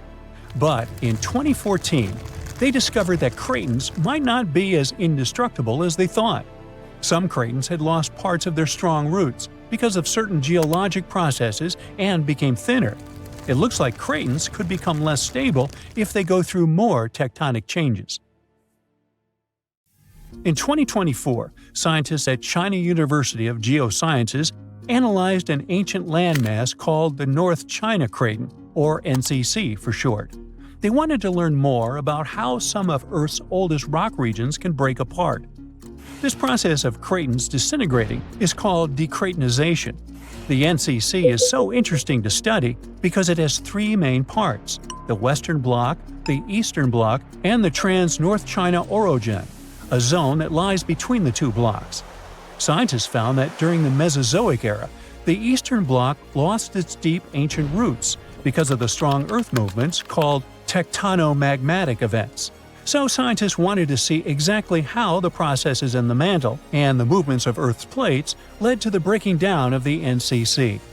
They created 4D models showing how the NCC's shape changed over time, including its surface shape, how its layers stretched, and the way earthquake waves moved through it. They found that a section of the tectonic plate slid beneath the craton and then began to roll back. This rolling and stretching made the strong rock thin out and eventually lose stability. All this started around 200 million years ago, back during the Jurassic period, when dinosaurs were rocking the world. The North China Craton isn't the only place where this decratonization process can happen. Other cratons, like those in North America, South America, and China's Yangtze region, may have gone through similar changes. Scientists say this shows how the continents on Earth have slowly changed and evolved over billions of years. And it looks like, when it comes to geology, there's no place that is 100% safe from changes, but it's no cause for alarm. You don't notice this, but our planet never stops moving and is perfectly normal. But sometimes, this movement still brings dramatic changes. In 2017, scientists made an official announcement that Zealandia can be called a new continent. The continental shelves of this mysterious continent are lying at a depth of around 3,280 feet below sea level. The nearest oceanic crust dives even deeper, at 9,800 feet below that. Geologists have gone deep down to collect rocks from the ocean floor. They found that, unlike the nearby oceanic crust, which is made up of fresh basaltic rocks, the crust around New Zealand is a mix of ancient granite, limestone, and sandstone. All this screams continental crust. Plus, scientists have discovered a narrow strip of oceanic crust that separates Australia from the hidden land of Zealandia. It means these two are separate continents. 85 million years ago, Zealandia decided to break free from the supercontinent Gondwana. Millions of years later, the mighty Pacific Plate, the heavyweight champion of tectonic plates, decided to take a dive beneath Zealandia's continental crust. And that's how the root of Zealandia, that connection to its continental crust, broke off and went into the depths below. And that's not all the tectonic news from this part of the world. 120 million years ago, Australia and Antarctica were a single piece of land. They went their separate ways, but Antarctica didn't leave empty-handed. Today, there's an oceanic plateau in the Indian Ocean. Long ago, it was connected to another lost continent, the Kerguelen microcontinent. Scientists believe that it made a land bridge between India and Antarctica. To find out what it was like, we can look at a tiny archipelago in the southern Indian Ocean. These islands are all that is left of the ancient landmass. They have a cold climate and feature glaciers because they're so close to Antarctica. But in the past, the weather here must have been temperate with plenty of rainfall. The animals and plants would have been similar to those that live in tropical regions today. Another lost and found continent isn't hiding in the ocean, but under Europe. It's called Greater Adria, and it collided with Europe and started to sink under it around 100 million years ago. Today it lies beneath Italy, Greece, and the Balkans. Its size and even shape match that of Greenland, the world's largest island. Greater Adria is no longer visible, but it left some clues. Part of it was embedded in the Alps. The other chunks are part of present-day Italy and Croatia, on the other side of the Adriatic Sea. Limestone rocks from the former continent started to change once they were under the European landmass. Great heat and pressure spread over tens of millions of years changed their structure. And that's when the limestone left the chat and the marble took its place. Greater Adria wasn't a solid piece of land like the big continent we see today, but more like a giant shallow shelf underwater. Over time, sand, mud, and other stuff settled on this shelf and slowly turned into rock. Greater Adria might have been a little like Zealandia or the Florida Keys, a chain of small islands sitting in a shallow sea. Above the water, there were probably lots of little islands and archipelagos, and beneath the waves, there were colorful coral reefs filled with marine life. If you lived back then and had a scuba tank, it would have been an amazing place to dive and explore. So, with all the things going on with the cratons, who knows? We could see a new continent in the future. Plus, studying the Earth's crust even deeper can change history as we know it. Scientists in Copenhagen have made an amazing discovery about the real birthplace of Scandinavia, and it's not where we thought. After studying sand and rock from remote parts of Finland, they found out that Scandinavia's roots actually came from Greenland over 3.75 billion years ago. This means the area where Nordic countries are now is 250 million years older than the scientists had previously believed. And we now know, thanks to the tiny crystals called zircons found in Finnish river sands. When scientists look closely at their chemical makeup, they realize the age of crystals matched the rocks found in Greenland, not Scandinavia. They use special techniques to analyze elements like uranium, lead, lutetium, and hafnium, and discovered that Scandinavia's rocky base most likely broke off from Greenland billions of years ago. A small seed of land probably started drifting across the Earth's surface over hundreds of millions of years. This piece eventually settled where Finland is today. Over time, new layers of rock formed around this seed and slowly turned into the Scandinavia we see on maps now. The same study could help us rethink how the continents on Earth first formed. The most accepted theory is that the continental crust began growing right when the planet was formed.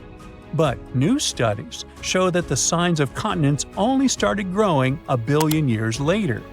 The scientists explain that Earth's continents may have begun as tiny seeds of ancient crust in different places. These seeds grew over time, forming the landmasses we know today. These ancient seeds aren't just found in Scandinavia, but also in Australia, South Africa, and India. Scientists aren't sure if all these seeds came from the same place or if they grew separately in different parts of the world. So there's still a lot to learn, and scientists need to keep digging to figure out if all these ancient seeds are related to each other. On January 14, 2022, residents of Anchorage, Alaska, heard a series of loud bangs. They didn't stop for a half an hour. As they found later, the source of the bangs was almost 6,000 miles away in the Tongan archipelago in the southern Pacific Ocean.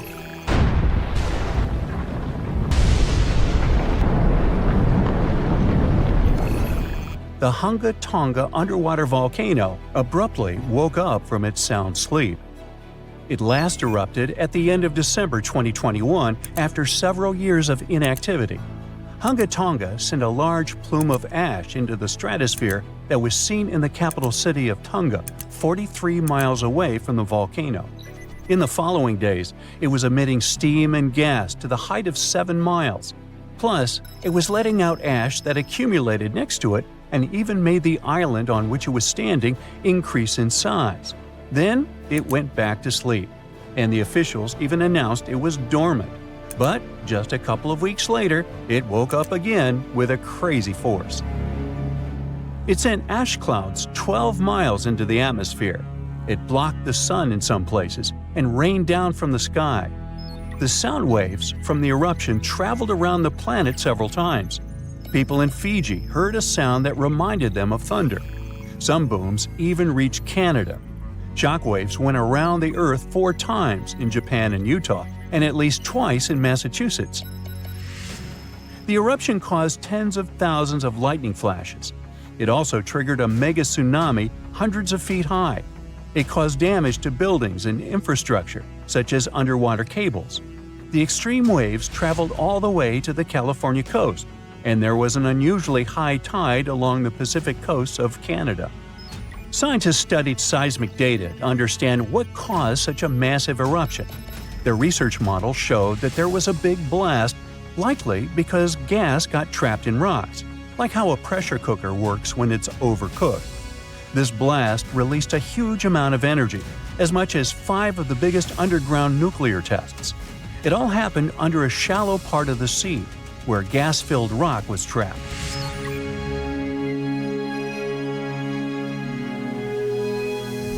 Now, normally when a volcano erupts, the fumes cause a temporary cooling effect on the Earth's surface. But Hunga Tonga's eruption was different. It didn't produce many fumes, but released a massive amount of water vapor, equal to 60,000 Olympic swimming pools. The intense heat of the eruption turned vast amounts of seawater into steam. which then blasted high into the atmosphere. All that water vapor ended up in the stratosphere, a layer of the atmosphere that's too dry to form clouds or rain. Scientists don't have any observations of volcanic eruptions like Hunga Tonga to predict its long-term effects on our weather patterns. This is because the only way to measure stratospheric water vapor is with special satellites, which have only been around since 1979, and there hasn't been an eruption similar to Hunga Tonga in that time. In fact, the Tonga eruption is the most well-recorded blast of its kind in recent history. Scientists had lots of tools to study it, like satellites that took pictures from space and sensors that listened to the vibrations and movements in the Earth. There was a similar eruption in 1991 at a volcano in the Philippines, but back then, they didn't have as many advanced tools as they do now to study it closely. Experts from different countries looked at satellite data right after the Hunga Tonga eruption. They wanted to find out how long water vapor would stay in the stratosphere, where it would go, and of course, what this would mean for the planet and for all of us. The first big result of the eruption, at least partially, was a huge hole in the stratosphere that was hanging on for several months in 2023. By the time it appeared, the water vapor had reached the polar stratosphere over Antarctica. But Hunga Tonga ended up with just a minimal effect on global average temperatures, at least for now. Let's just hope it won't repeat the story of Mount Tambora volcano in present-day Indonesia. Over 2 centuries ago, in 1815, this bad guy interrupted and caused the year without a summer. In the following year, the winter was unusually cold and wet across Europe and North America. There were also some catastrophic tsunamis, destroying homes that took 10,000 lives and 80,000 more who fell ill in the aftermath. Now, you can't miss an event like Hunga Tonga or Tambora eruption, but some underwater volcanoes are discovered by accident. A passenger on a commercial flight looked out her window above the Pacific Ocean and saw a weirdly colored patch on the water. She thought it could be an oil slick or a floating pumice raft, which is a telltale sign of a recent volcanic eruption. She decided to send a photo of this scene to a geologist. And that's how scientists found one of the largest volcanoes in the world, Havre. It's hiding about 3,000 feet below the surface. In 2012, Havre had a massive eruption that lasted about 90 days. Hot lava poured out of 14 different vents around the volcano's semicircle-shaped opening. Havre is just one of many volcanic systems covered by thousands of feet of water. These volcanoes are the most active on Earth and are part of a giant system called mid-ocean ridges that stretches around the world. This system produces about 75% of all the magma that comes out of Earth's volcanoes each year. It releases over half a cubic mile of lava. When the magma cools down, it forms the edges of new ocean plates, which are like giant puzzle pieces that make up the Earth's crust. A team of scientists studied material left on the ocean floor by volcanic eruptions from the Bronze Age. About 3,600 years ago, a volcano that was partly underwater in the southern Aegean Sea woke up with a bang. This eruption destroyed the island of Santorini and sent massive amounts of ash, rocks, and gases into the air. It left behind thick layers of ash and rock that settled in piles on the ocean floor. Scientists have been studying the ancient Santorini eruption for several years to figure out what happens during such massive ones. Their research helps explain how future volcanic eruptions could affect the weather on our planet. The study also helps scientists understand the strength of the eruptions, how high the eruption columns might go, and the sizes of the waves that form when all that ash and rock settles into terraces on the ocean floor. This information will help predict the dangers of future eruptions. Now, when a volcano erupts, the last place you want to be is inside it. But scientists did it for you. Well, kinda. They produced a smart new imaging technique that uses the best ideas from medical imaging and optical telescopes. Matrix imaging, that's what it's called, makes it easier to understand what's happening underground, even when there aren't many sensors available. These sensors, called geophones, detect and record the movement of seismic waves, which are vibrations that travel through the Earth. By studying these waves, scientists can learn about the distinct types of rocks and how they are arranged beneath the surface. The researchers test their method on a volcano in Guadalupe in the Caribbean Sea. There aren't so many geophones on this site, but the scientists combined the data from multiple geophones thanks to this new tech. They used a special trick called the memory effect to reverse the distortions that happen when seismic waves bounce off different underground materials and figure out what the original signals look like. The researchers could clearly see the structure inside the volcano down to a depth of about 6 miles, with incredibly detailed images in a resolution of over 300 feet. They found out that there are many layers of magma stored underground. These layers are connected to other deep parts of the Earth. Knowing about these layers and how they work could help scientists make better guesses about when a volcano might erupt. If they can do that, they might be able to warn people earlier and keep them safe from dangerous eruptions. If there were cataclysms on Earth every 5 minutes, living conditions on our planet would be almost the same as 4.5 billion years ago. Back then, seas and oceans boiled, lightning struck everywhere, tectonic plates changed their shape, lava flowed from volcanoes, and worse, no internet. The Earth resembled a vast boiling cauldron where life was gradually being created. If it starts to boil again, this cauldron could destroy almost all life on the planet. Consecutive cataclysms. Won't hurt to pretend. Let's imagine, shall we? Good morning! You wake up in a small underground bunker. The seismic sensor indicates that a 7-point earthquake will start in a few minutes. You pack a huge waterproof backpack and go upstairs. The underground bunker is protected from seismic activity. It moves with the ground, so you're safe here. But you need to leave the shelter because supplies are low. Also, yesterday, you picked up a radio signal telling all survivors to go south immediately. The coordinates they gave aren't far from your location. You have to hurry, though, before the landscape changes again. You open the hatch and find yourself in the middle of the desert. The sun is almost invisible beyond the gray sky. The ground is shaking, but you're not afraid. There are no houses or buildings, nothing to fall on you. You keep your balance perfectly, and the earthquake doesn't knock you off your feet. It's like jumping on a trampoline. The only danger is the deep chasms in the ground, but you can easily jump over them. After such an extreme morning warm-up, you decide to have breakfast. You take a tin can out of your backpack. You have a few minutes before the next disaster, so you eat and remember how your great-grandfather told you how all this started.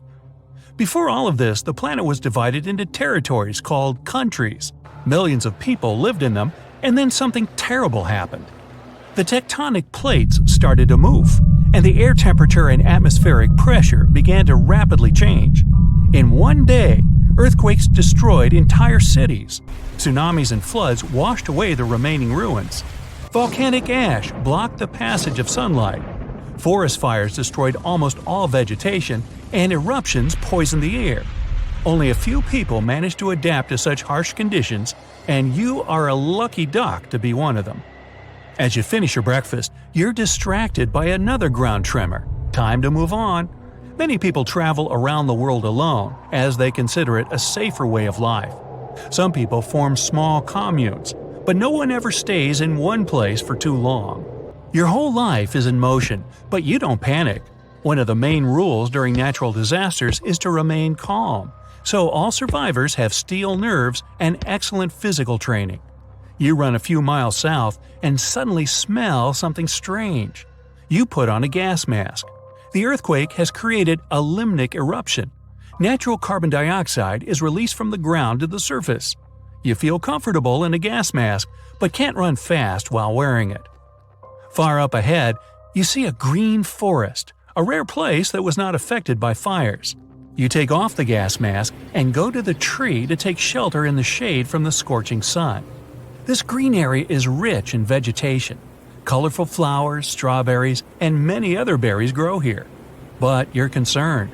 Such fertile land comes from being near volcanoes. It spews underground magma rich in vitamins and minerals, so vegetation grows. You can see a high mountain in the distance. This is the volcano. An underground push occurs again and provokes an eruption. You gather strawberries and run away from this place as far as possible. Lava pours from the volcano's mouth and makes a fire in the forest. You unhook a folding scooter with a motor from your backpack and drive away from the fiery mountain as fast as you can. The sky is covered with volcanic ash, but this is not for long. A strong wind grows with each passing second. You realize a hurricane is moving in your direction. You take out a small shovel and dig a hole in the ground. The soil is dry, but you have enough strength to dig a small ravine in a couple of minutes. You dive into the shelter and cover yourself with a protective tent. The hurricane blows the volcanic ash in different directions, and the air becomes clear again. But the fire doesn't stop. The wind spreads through the forest. You get out of the ravine and put on the gas mask again. There's a lot of smoke around, and it's unbearably hot. You know the hurricane couldn't just appear without any reason. Hurricanes are formed when warm, moist air collides with the sea surface and rises to the sky, so there's water nearby. Great, because you're thirsty and want to cool down. A loud sound erupts behind you. You turn around. A massive wave of water approaches the fire. Without panic, you take your life jacket out of your backpack, remove your gas mask, and put on a diving mask and fins. The wave blows you off your feet, but you don't drown. Over the years of survival, you have learned to swim very well. You grab a passing tree and wait patiently for the flood to be replaced by another natural disaster. For 5 minutes, you sail under a black, stormy sky that sparkles with lightning. Despite the waves, you try to row south. It's getting pretty cold. You finally see the shore, but this is not a land, but ice. A strong wind brought a cold cyclone, which caused a fast temperature change. It's like you're in Antarctica. Snow and blizzards are all around. It's freezing, but you take out a thin space blanket made from foil and walk slowly south. Under your clothes, you put crumpled paper, bubble wrap, pieces of cotton. All this also helps to warm your body. Along the way, you collect several bottles of snow to melt later. Icicles form on your face, and you can't see because of the snowstorm. Suddenly, the snow begins to squish under your feet. The ice melts and turns into water. A hot stream of air blows into your face. You find yourself on hard, dry ground, looking up at the sky, then at your watch. 5 minutes pass, and the sky is again covered with black clouds. You take a metal plate out of your backpack and cover your head with it. A few seconds later, you are hit by heavy rain and hail. Giant balls of ice knock on the metal shield, but you go calmly and even with a smile on your face. The ground becomes wet and loose from icy rocks. When the hail ends, you pull out all the heat-insulating materials from under your clothes and hide them in your backpack. Then you lay out a few long spokes of steel. The spokes are wrapped with copper wire. You connect the spokes to each other, making one long antenna. You stick it in the ground and run away. After the hail from the rain clouds, lightning strikes the ground. More precisely, it hits the lightning rod you've just built. You wait for the storm to end, then take the lightning rod apart and return it to your backpack. An intense heat begins. You drink some melted snow and break your way through the desert. The earth trembles, and your adventure begins again. Earthquakes, carbon dioxide, fires, floods, snowfall, tsunamis, lightning, and again and again and again. With the help of a compass, you continue your journey and reach your goal a few months later. You see a long antenna sticking out of the ground. This is a place mark for entering an underground city. The city is built from dozens of massive bunkers connected to each other by tunnels. The city walls don't allow radiation to pass through, and they don't bend from daily earthquakes. People learn to extract energy from the ground. The Earth's core gives heat. This heat boils water, then steam is formed, and electricity is created at special stations. People get water from underground lakes and rivers. Instead of the sun, ultraviolet lamps are installed everywhere, which provide people and plants with necessary light. Natural disasters happen on Earth every 5 minutes, but humanity still has a lot of space underground. The snowpack over your head splits in two right in front of your eyes and starts tumbling down in the frozen slope to its resting place far, far below.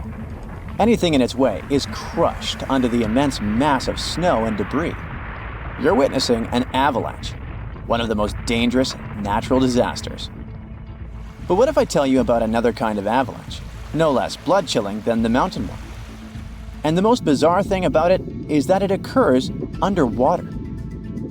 Underwater avalanches are powerful and disastrous natural phenomena, often much more dangerous than land ones.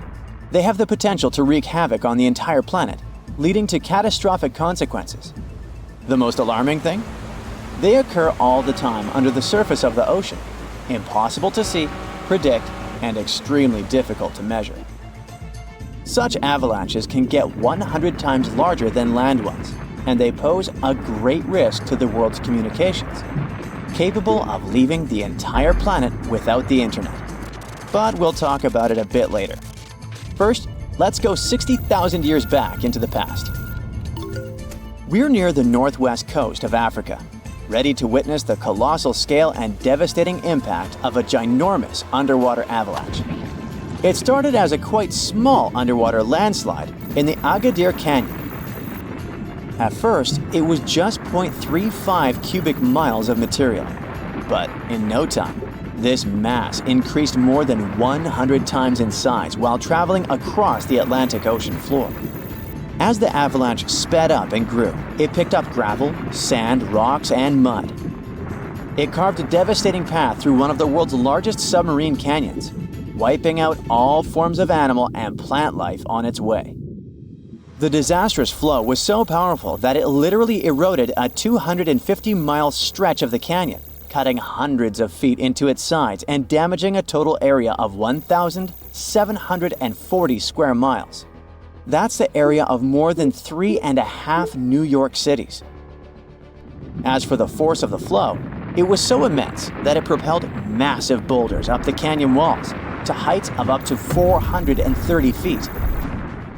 Before scientists discovered the evidence of this catastrophic event, they had seriously underestimated the scale of destruction caused by submarine avalanches. By the way, these devastating catastrophes can start not only far away in the ocean, but also at estuaries. Let's go back to 14 January 2020 and see for ourselves. A turbidity current, a rapid, downhill flow of water containing a lot of sediment, rushed more than 680 miles from the Congo River estuary in the deep sea. This current appeared due to two factors: terrible flooding along the Congo River in late December 2019 and unusually large spring tides. This resulted in an avalanche of sand and mud. Its volume was equivalent to 1/3 of all the sediment produced annually by all the rivers in the world. This sediment avalanche accelerated, increasing in speed from 17 feet per second in the upper part of the Congo Canyon to 26 feet per second when it reached the end of the channel, almost 700 miles away from the coastline. This route made it the longest avalanche of sediment ever measured on our planet. 2 days later, the flow reached the deep ocean. The avalanche broke 2 seabed telecommunication cables, cutting internet data speeds all the way across West, Central, and South Africa. Now, before this disaster, scientists considered that measuring powerful deep-sea avalanches was impractical. But the sediment flow in the Congo Canyon could be monitored directly, finally allowing researchers to assess how major river floods connected to the deep sea. They also concluded that how often underwater avalanches occurred depended on where the observer was. Seafloor canyons that are close to river mouths can experience several tiny avalanches per year. Other systems, far from river discharges like the Agadir Canyon, can only have one monster of an avalanche every 10,000 years or so. You're likely wondering, what can trigger an avalanche under the surface of the ocean? Well, earthquakes, typhoons, high tides, river floods, and even volcanic eruptions. And due to our changing climate, such events become more and more frequent and intense. At the same time, these triggers don't mean that an avalanche is bound to happen, nor do they relate to the scale of the event. See for yourself. In 1755, a powerful earthquake hit the coast of Portugal, wiping out large parts of Lisbon. Tens of thousands of people lost their lives during that disaster, but it only triggered a tiny underwater avalanche. And in 1929, a large earthquake off the coast of Newfoundland, Canada, triggered the largest underwater avalanche ever recorded. The flow traveled at a speed of 42 miles per hour, carrying boulders, sand, and mud. It snapped 11 seabed cables on its journey downhill. The avalanche was so powerful, it produced a tsunami that claimed the lives of 28 people along the coastline. Now, submarine avalanches are totally invisible because they happen deep under the ocean surface, which makes them extremely hard to study. But we must find a way because these flows are super important. They transport sediments, nutrients, and even pollutants across the ocean floor. So, a research team from Liverpool decided to unravel this mystery. Over the last 40 years, they've collected more than 300 samples from the ocean floor. Combined with seismic and bathymetric data, which is a fancy word for ocean mapping, they managed to reconstruct a massive submarine avalanche. It was the first time an underwater avalanche of this size was mapped out. An even cooler thing, the event itself started off pretty modestly, but it quickly evolved into a colossal avalanche that grew to more than 650 feet tall. To put that into perspective, imagine a skyscraper-sized avalanche zooming from Liverpool to London, cutting a trench 100 feet deep and 9 miles wide. Then it spread out over an area bigger than the UK, covering it with several feet of sand and mud. That's like burying a whole country. These findings are actually a big deal because they show that even a small underwater landslide can turn into something massive and super destructive. But that's not the worst. Think about undersea internet cables, which are essential for global communication. There are more than 550 active seafloor cables around the world. Their combined length is a whopping 870,000 miles. That's enough to wrap around our planet 35 times.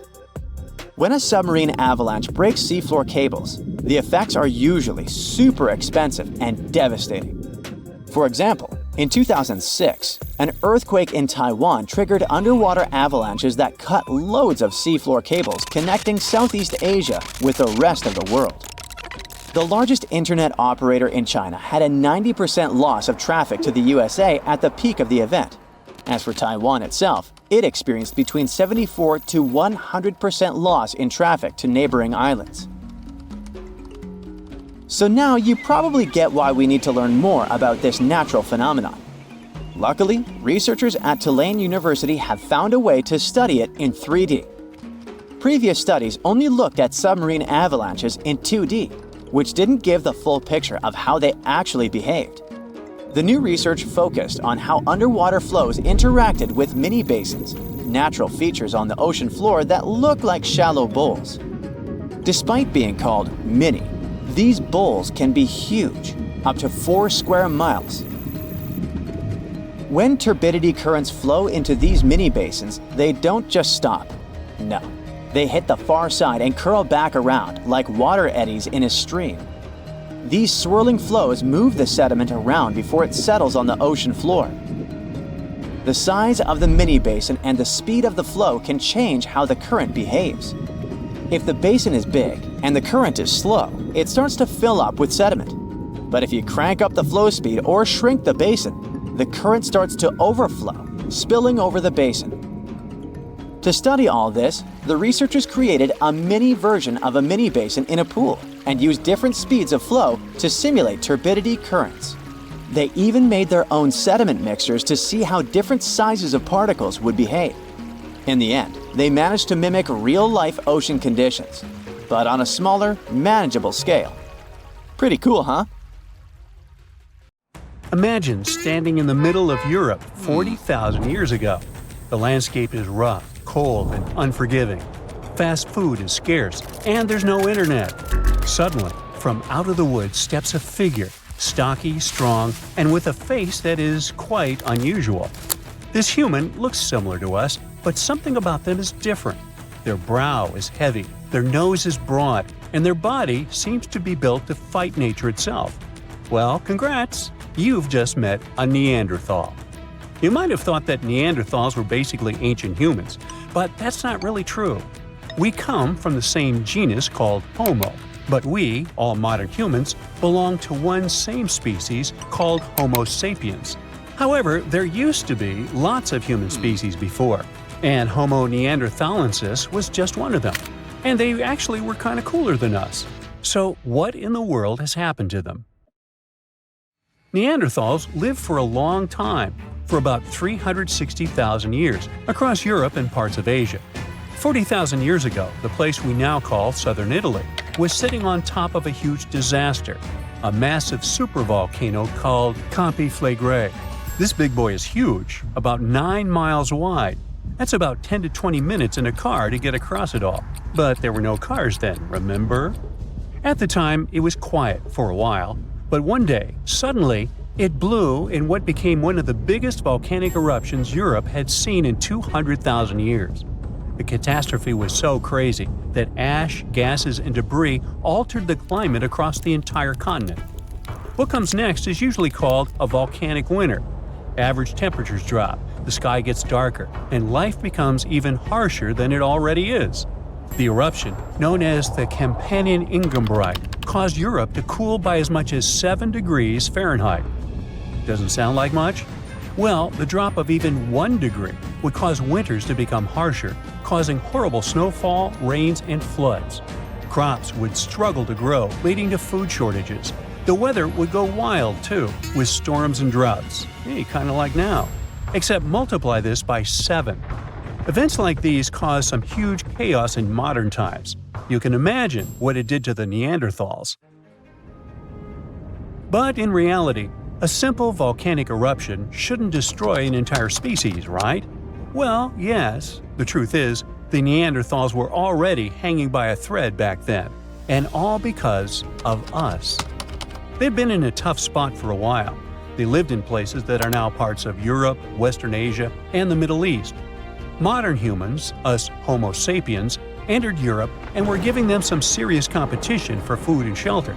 Homo sapiens were sneaky dudes, better at finding food, easily adapting to different environments, and using more advanced tools. We were pushing Neanderthals out, trying to get the same resources. We literally made their extinction a slow and very unpleasant process. So, while the volcano definitely made things worse, it wasn't their only problem, and they didn't completely disappear after the eruption. Some of them hung on in isolated places, like Gibraltar, for another 12,000 years. That's because it's likely most of the severe cooling actually happened farther east, away from where the Neanderthals were trying to survive, and it didn't hit their homes as hard as we thought. In fact, the eruption may have even helped them, at least for a while. Some scientists say that the volcanic fallout might have slowed down modern humans' expansion into Neanderthal territory and gave the poor fellas a little more time to survive. So, the Completeness eruption was a nasty event, but it only delayed the inevitable. Completeness is a wild card. It's also known as the Fields of Fire. The air itself there is thick with legend. The Greeks and Romans believed this volcano was the gateway to the underworld. Even an ancient Roman poet, Virgil, mentioned this in his famous story, the Aeneid. The hero Aeneas must descend into the underworld, and this place is exactly where he starts. Back in the day, this landscape was full of Roman villas, spas, and fish ponds. The elite had the time of their lives there. What they didn't know, though, was that they were standing on treacherous ground that could go crazy at any moment. The Completeness is not your typical volcano. You'd imagine a single towering peak, but the landscape looks deceivingly calm, with small features popping up here and there. But if you flew above it, the sight would be insane. A gigantic circular basin, peppered with volcanic cones and craters, like scars from the Earth's violent past. The danger here lies in its subtlety. The ground beneath your feet is constantly shifting, even when you don't notice it. Every so often, the land rises, only to sink again, sometimes by several feet, as magma or gas moves beneath the surface. It's incredibly creepy. The risk is almost invisible. The Completeness is a massive depression formed by 2 colossal volcanic eruptions. One of them was the one that cooked Neanderthals, and another happened 15,000 years ago. The most famous eruption, though, happened in the 16th century, and it was horrifying. The year was 1538. For years, the people of Paswali had noticed something unsettling. Land that once sat below the waves was slowly rising. What was once the sea had become new ground. Rumblings from deep within the earth were terrifying, but had become a normal part of life. Earthquakes started in the early 1530s, small at first, but in just 8 years, they became the norm. Until one day, on September 28th, horrifying tremors shook the ground. By the next evening, as the sun dipped below the horizon, a massive crack ripped open the earth near the ancient Roman town of Tripurgoli. From this gash spewed fire, smoke, and a rain of volcanic ash miles away. It was thick and muddy, likely mixed with underground water. The ground trembled as hot pumice rock was thrown high into the air. And then a new mountain began to rise from the land. This was the birth of what we now call Monte Nuovo. Eventually, things seemed to calm down, as if the earth was catching its breath. For days, things seemed quiet. Locals relaxed a bit. They began to approach the new mysterious volcano, a crater with something that resembled boiling within it. People visited it like a new attraction. But then, just days later, the disaster struck again. At night, without warning, a new mountain went wild. A blast from the southern flank hurled scoria, chunks of jagged volcanic rock, into the air. This one was fatal for 24 people. The debris found afterwards was huge and coarse. For centuries after, the only signs of life from the Monte Nuovo were small fumaroles, jets of gas seeping from the earth. But then, even those faded away. Now it's just a lush green cone, a pretty sleeping giant. But the ground near Naples, Italy, is still alive. The Campi Flegrei sits quietly for now, but it might not be for long. It's showing signs it might be waking up again. This supervolcano looks like a hellish landscape, with its boiling mud pits, geysers, and steam vents. Romans and medieval Christians once believed it was a gateway to the underworld, and who can blame them? What's spooky is that recently scientists detected unusual activity under the surface. In 2012, Italian authorities raised the alert level on the volcano from green to yellow, meaning that it needs close monitoring. There are certain changes that usually happen before an eruption. The magma below starts releasing gases, which could weaken the rock above, eventually triggering a disaster. Unfortunately, no one can predict exactly when or if it will erupt. But if it does, the consequences could range from a minor inconvenience for locals to a global catastrophe. Its last tiny eruption happened in the 16th century, and it wasn't too bad. But if history repeats itself, like it was with Neanderthals, we're all cooked. An eruption like that could lead to global cooling, crop failures, and widespread famine. Right now, a group of scientists is trying to get a clearer picture of what's happening beneath the surface. The Campi Flegrei Deep Drilling Project is working to drill a 10,000-foot borehole, hoping to check out the magma chamber up close. But at least for now, the supervolcano remains quiet, and let's hope it stays that way. You wake up, gasping for air, struggling to peel yourself from your bed. When you do manage to get your feet on the ground, it feels like they're glued down tight. You're twice as heavy. It feels like you're carrying another you on your shoulders all day long. Well, congratulations. You've woken up on an Earth where uncontrolled experiments with dark matter have doubled the force of gravity. Mass panic happens when over 8,000 aircraft fall as soon as the gravity spikes, crashing into buildings, forests, and oceans. And that's because airplanes suddenly lost the balance between the pull of gravity and the lift force necessary to keep them cruising. Pilots did attempt to save their planes, but GPS failed as satellites swiftly moved. After a month, humans begin to look more and more like chimps. Bones are getting thicker, and the immense force constantly pulling people down is squashing their spines, making everybody bend over. People start figuring out that walking ape-style on all fours helps with better balance and stability. And that becomes a big deal since even tripping over a tiny rock could lead to a nasty fracture. Falls not only get more intense due to the extra forces on bones and joints, but they also happen faster. Gravity's pull doubles the acceleration force, increasing it from 32 feet per second to 64 feet per second. Your house is not a safe place anymore. Old buildings and bridges all over the world are now collapsing. Inside those still standing, residents get the scary feeling that the whole place is shaking, and cracks start showing up everywhere. It's dangerous to stay inside houses, as roofs are now twice their usual weight, and any rain or snow also feels twice as heavy. Car alarms are constantly going off because tree branches keep falling all over the place. Most trees simply can't bear the weight of gravity, and only strong and small plants survive, like cactuses and succulents. 6 months after the sudden change, supermarkets have a sinister vibe going on, with shelves nearly empty and people arguing over the last loaf of bread. You get frustrated to see that your favorite Japanese restaurant is now 5 times more expensive. And it's not just about salmon prices. It's rice that has become a rare luxury item, since the gravity boost has messed up the photosynthesis process, and the seeds are taking too long to grow. On the flip side, carrots are now cheaper than ever. They're sprouting and growing at lightning speed. People start eating so many carrots that human skin now has an orange glow from all that extra beta-carotene. Farmers are getting creative, using artificial supports to keep plants like tomatoes and corn on their feet. But even with all their efforts, it's hard to get a good harvest. Summer has arrived, and even your air conditioner can't relieve the unbearable heat. A sudden change in gravity disrupted Earth's orbit around the Sun, pushing it into a new, tighter elliptical path. Earth now passes much closer to the Sun than it used to, making your sunscreen simply surrender.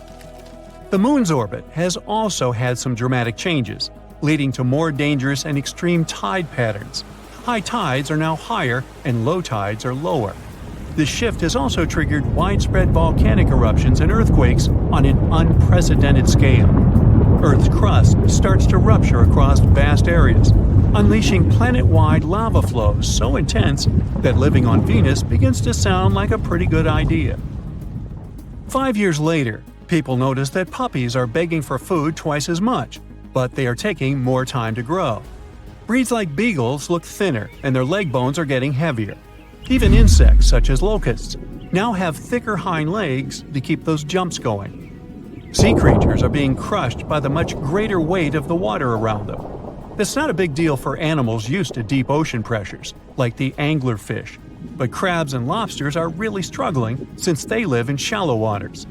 Sloths and monkeys develop a stronger grip so they won't fall off trees. For carnivorous animals living in jungles or savannas, life is a real challenge because any animal the size of a wolf or bigger can't run without breaking a leg. Large predators like lionesses are starving because they can't move fast enough to catch their prey. Tall trees like palms and pines also go through evolutionary changes. They get beefier trunks and only grow about half as tall as usual.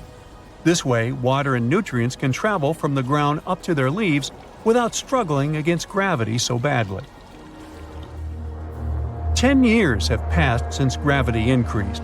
Airlines have finally made changes to prevent commercial flights from nosediving. The wings of airplanes are now longer. Pilots have learned to fly at altitudes twice as high, and flight speed has increased by 41%.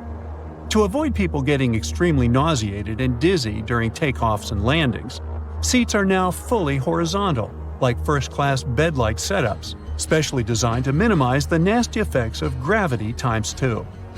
Flight attendants are trained to raise the seat at the passenger's feet after they pass out, so that blood can return to their head. The thing is, when gravity gets a power boost, it yanks your blood down to your feet and hands even more than usual, making your heart work extra hard to pump that blood around, especially to your head. 50 years have passed. Women in their 30s look like they are 60.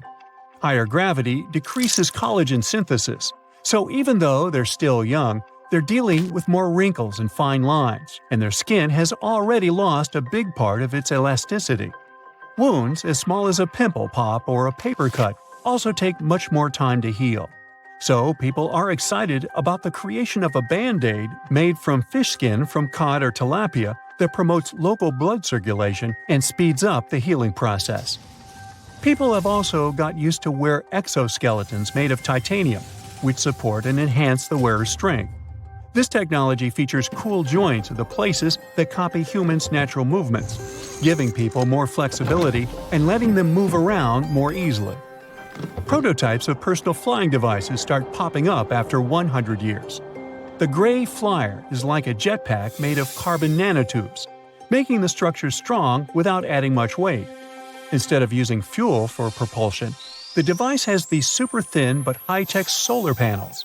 Investors are still not sure if humans could fly long distances with it, but the Gray Flyer definitely can help people tackle tasks that have become almost impossible, like climbing a mountain or grabbing something from the attic. Things at the gym are pretty different too. The anti-gravity treadmill is a favorite among fitness enthusiasts because it uses air pressure to lift users, reducing the discomfort of gravity while running. People can also lift weights in booths when the gravity settings are customized. When training with G-force set at 3 or 4 times the new normal, muscles get stronger, making double gravity seem more bearable. However, the maximum set is 4.6, otherwise bones might crack. Over 500 years have passed. Thanks to these amazing technological creations, humans can now handle and establish colonies in other parts of the universe. A popular choice for family vacations is Kepler 452b, a planet about 60% larger than Earth, orbiting in the habitable zone of a sun-like star. Kids especially like that place, as oceans have been discovered and hotels have been built near rocky beaches. On the other hand, traveling to places in the universe with lighter gravity is like going to an oasis of tranquility. So Mars and the Moon have become known for amazing yoga retreats. With their gravitational forces much weaker, people can breathe more easily there and move around with more freedom. Keep in mind that these trips are expensive, so you might want to start saving up now. At the end of December 2021, an underwater volcano with a rather exotic name, Hunga Tonga, woke up after several years of sleeping. It did that with so much energy and strength that people heard the eruption from over 100 miles away. Then it went back to sleep. But a couple of weeks later, it woke up again with a force 7 times greater than the first time. It broke the island above it in 2 parts. The lightning storm that started because of the eruption was the most intense in recorded history. The sound waves from the eruption traveled around the planet several times. Someone even heard a loud boom from it in Alaska. And it started the first known mega tsunami since ancient times. This tsunami took the lives of 2 people as far as Peru and caused trouble for 2 fishermen in California. But that's not all. This eruption could change the weather patterns on Earth for years. You may see the first proof in the summer of 2024, which is forecast to become much wetter than usual. Scientists believe the eruption was caused by gas building up to a critical point. Different minerals, including anhydrite quartz and sulfides, were building up for several months until they blocked the flow paths and sealed the gas within Hunga Tonga. Normally, when a volcano erupts, the fumes cause a temporary cooling effect on Earth's surface. But Hunga Tonga's eruption was different. It didn't produce much fumes, but released a massive amount of water vapor, roughly equal to 60,000 Olympic swimming pools. The intense heat of the eruption turned huge amounts of seawater into steam, which then blasted high into the atmosphere. All that water vapor ended up in the stratosphere, a layer of the atmosphere that's too dry to form clouds or rain. Scientists don't have any observations of volcanic eruptions like Hunga Tonga to predict its effects on our weather patterns. They can't tell exactly how long these effects might last either. This is because the only way to measure stratospheric water vapor is with satellites, which have only been around since 1979, and there hasn't been an eruption similar to Hunga Tonga in that time. Experts from different countries started analyzing satellite data right after the Hunga Tonga eruption. They wanted to find out how long water vapor would stay in the stratosphere, where it would go, and, most importantly, what this would mean for the planet. The first big result of the eruption, at least partially, was a huge hole in the stratosphere that was hanging on for several months in 2023. By the time it appeared, the water vapor had reached the polar stratosphere over Antarctica. In the following years, there wouldn't be enough water vapor left to enlarge this hole. It looks like Hunga Tonga will have just a minimal effect on global average temperatures.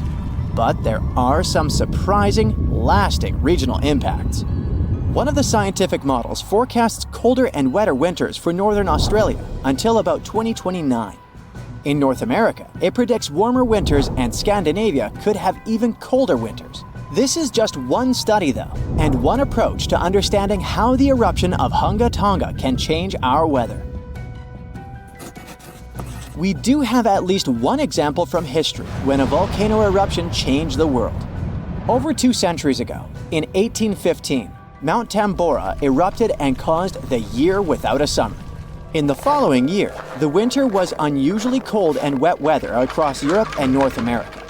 A recent study confirms that 1816 wouldn't have been this cold without the volcanic eruption. The immediate effects of the eruption were catastrophic, with tsunamis destroying homes, claiming 10,000 lives, and 80,000 more who fell ill in the aftermath.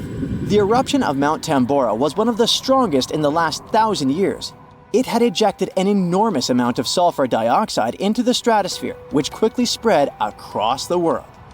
It resulted in the coldest year in at least the last 250 years.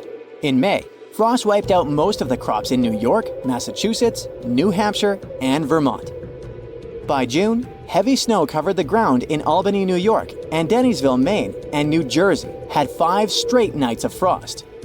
The cold continued into late summer, which should have been the harvest season.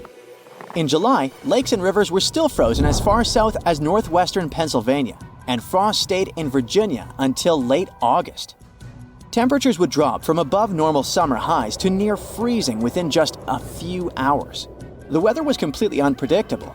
Prices of food skyrocketed. The cost of oats for horses, which were the main mode of transportation, also rose sharply.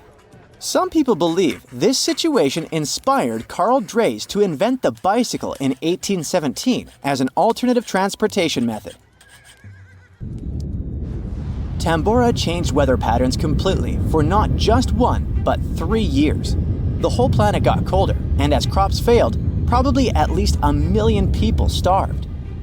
Scientists don't have solid evidence of volcano eruptions that have taken more lives than Tambora. But the Krakatoa eruption in Indonesia in 1883 is far more famous than Tambora because information about it spread worldwide via telegrams and photos. Its final blast was the loudest recorded sound in history, and people could hear it on 10% of the entire Earth's surface. The eruption started a tsunami with waves about half as tall as the Statue of Liberty. Still, it was less powerful than Tambora's eruption. The island that once hosted Krakatoa disappeared in the eruption, but new eruptions began less than 50 years later and created the Child of Krakatau cone in the center of the caldera of the old eruption. The new volcano still comes to life from time to time. Mount Vesuvius's eruption, which took down Pompeii, is one of the most well-known volcanic disasters in history. It took around 2,000 lives, much fewer than Tambora. According to a famous Roman author of that time, the eruption lasted 18 hours. Pompeii was covered by a layer of ash and pumice that was thicker than twice an average human height. The nearby coastline also changed dramatically. In today's world, the after effects of volcanic eruptions are often more dangerous than the eruption themselves. Thanks to advances in technology, we can now predict volcanic eruptions more accurately and use safety measures like evacuations and flight cancellations. But there's still a lot of risk that changes in weather patterns and drought all over the world, especially in areas like India, East Asia, and East Africa that are affected by monsoons. Volcano eruptions can also have effects you wouldn't probably expect. like the evolution of dinosaurs. These guys were once the size of cats, waiting for their time to shine. It came around 230 million years ago. This time is known as the Carnian pluvial episode. Before it, Pangaea was a dry and arid supercontinent. But then, there were 4 major volcanic events that pumped huge amounts of carbon dioxide into the atmosphere. Global temperatures and humidity spiked because of it. These massive eruptions most likely happened because of the Wrangellia Large Igneous Province eruption in what is now British Columbia and Alaska. This prolonged volcanic activity created the right conditions for dinosaurs to blossom and diversify, and also for the rise of other groups, like modern conifers, ferns, crocodiles, turtles, insects, and early mammals. With higher temperatures and more rainfall, terrestrial plants have evolved, and humidity-loving ones have become dominant. Without those changes in the world, we could have a completely different natural history. There's some solid proof that volcanic activity has really changed the weather patterns back then. Scientists have found layers in the Earth's core that show different types of carbon. It means there were 4 massive releases of carbon dioxide into the atmosphere. The data on mercury and carbon together shows that the spike in mercury levels was thanks to a major volcanic event that affected the global carbon cycle, and not just local eruptions. When we think of active volcanoes, one region comes to mind: the Ring of Fire in the Pacific Ocean. 3/4 of Earth's volcanoes sit within this belt. Compare the area to Australia, which doesn't have any volcanic activity. The old continent of Europe is also calm, or at least we like to think so. Can you guess what the most active volcano in Europe is? If you thought of Mount Etna on the island of Sicily in Italy, you were right. The volcano has erupted about 200 times and has been far from sleeping in recent decades. The last time this happened was in August 2023. The highest mountain in the Mediterranean is 500 million years old. But in Iceland, there is a much younger volcano. It sprang into action on the 10th of July 2023. In the afternoon, 3 fissures appeared in the ground on a peninsula in the southwest of the island. This was at a base of a small mountain peak. Its name means Little Ram in the local language. The volcano spewed molten lava high into the air. There were also gas plumes in the area. But the scientific community wasn't surprised by the event. They already knew about the volcanic area that stretches between the cities of Reykjavik and Keflavik. Its name is hard to pronounce. Hey, I want to buy a vowel. It had already erupted during the previous 2 summers. This activity came after 8 centuries of dormancy. In the days leading up to the latest eruption, seismologists, the scientists who study earthquakes, recorded over 12,000 tremors. When the ground opened up in July, the fissures were over 1.5 miles long. The following morning, 2 of them closed. All the lava was now coming out of the last fissure. It grew into an elongated cone, the simplest shape of volcano we are all familiar with. The lava soon filled a large crater. It grew almost 100 feet tall during the first week, and it is still growing. On the night when the eruption started, lava spread out in all directions. Its cinders set ablaze the dry moss in the vicinity. Local authorities closed off the surrounding area. There were toxic gases from the volcanoes and smoke from the burning moss. Firefighters flocked to the area. After a week, they proclaimed the area safe. Visitors soon came to witness the birth of Europe's youngest volcano. This form of tourism is quite developed in Iceland. People come from all over the world to watch active volcanoes.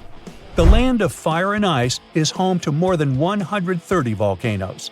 Some 30 of them are active. Now, I know what you're thinking right now. Is volcano tourism safe? In Iceland, it is. The country's authorities research and constantly monitor all of the hotspots. The island is dotted with several dozen seismic stations. These help researchers accurately predict future eruptions, and emergency services are accustomed to these sorts of events. They can quickly cordon off danger zones. This is what happened in 2010. A volcano in the south of the island, the name of which everyone struggled to pronounce, erupted. It spewed out a plume of steam and ash that was 7 miles high. This wasn't a fun time to be an air traveler. Winds carried the enormous plume southeast toward northern Europe. Many countries closed their airspace for several days for safety reasons. The volcano erupted in March, but the Earth was shaking from January the same year, so seismologists knew that an eruption was approaching. When it comes to the continent's youngest volcano, the tourist infrastructure is already there. Visitors can leave their cars at a designated parking lot. Then they go on a 5-hour-long trek. This leads to a viewing deck. Tourists are so close to the epicenter that they can feel the heat haze from the crater. The sight is the most impressive at nighttime. Safety is never a concern. Scientists regularly chart out hazard maps that outline the borders of lava fields. This way, visitors who stick by the rules are never in harm's way. More than a week after the eruption started, a section of the crater collapsed. Lava flowed downhill west of the volcano. This majestic smoldering hot river is slow-moving lava. Scientists categorize it as an AA type. The term is Hawaiian. It describes basaltic lava that has a rough and brittle surface. The flow is composed of broken lava blocks that are called clinkers. They fall off as the substance flows. This reveals red-hot areas. The cooler sections of lava are gray and black in color. When it moves forward, it produces a distinctive sound like shattering glass. Nearly a month after the eruption of the new volcano, we got aerial footage of an interesting phenomenon. A tornado formed directly over the lava flow. This occurs due to the high temperatures in the area. When the conditions are right, a column of heated air can easily turn into a mini tornado. Scientists observed a similar event happen during the 2018 eruption of Mount Kilauea in Hawaii. The lava fields of Europe's second-largest island tell the story of the creation of Iceland. It sits above the place where the North American and Eurasian plates meet each other. Tectonic plates are huge, rocky chunks of Earth's most outer layer.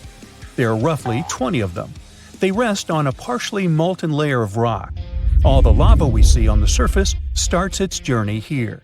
You could say that these plates float on molten rock. Their boundaries are unstable, so when two plates grind past each other, they release tremendous amounts of energy. The formation of volcanoes is one result. These are places where the molten rock travels upward to the surface. Iceland began to form some 60 million years ago.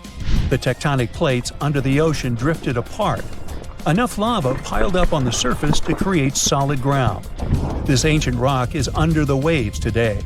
As new lava reaches the surface and cools down, it pushes the old rock away from the center of the island.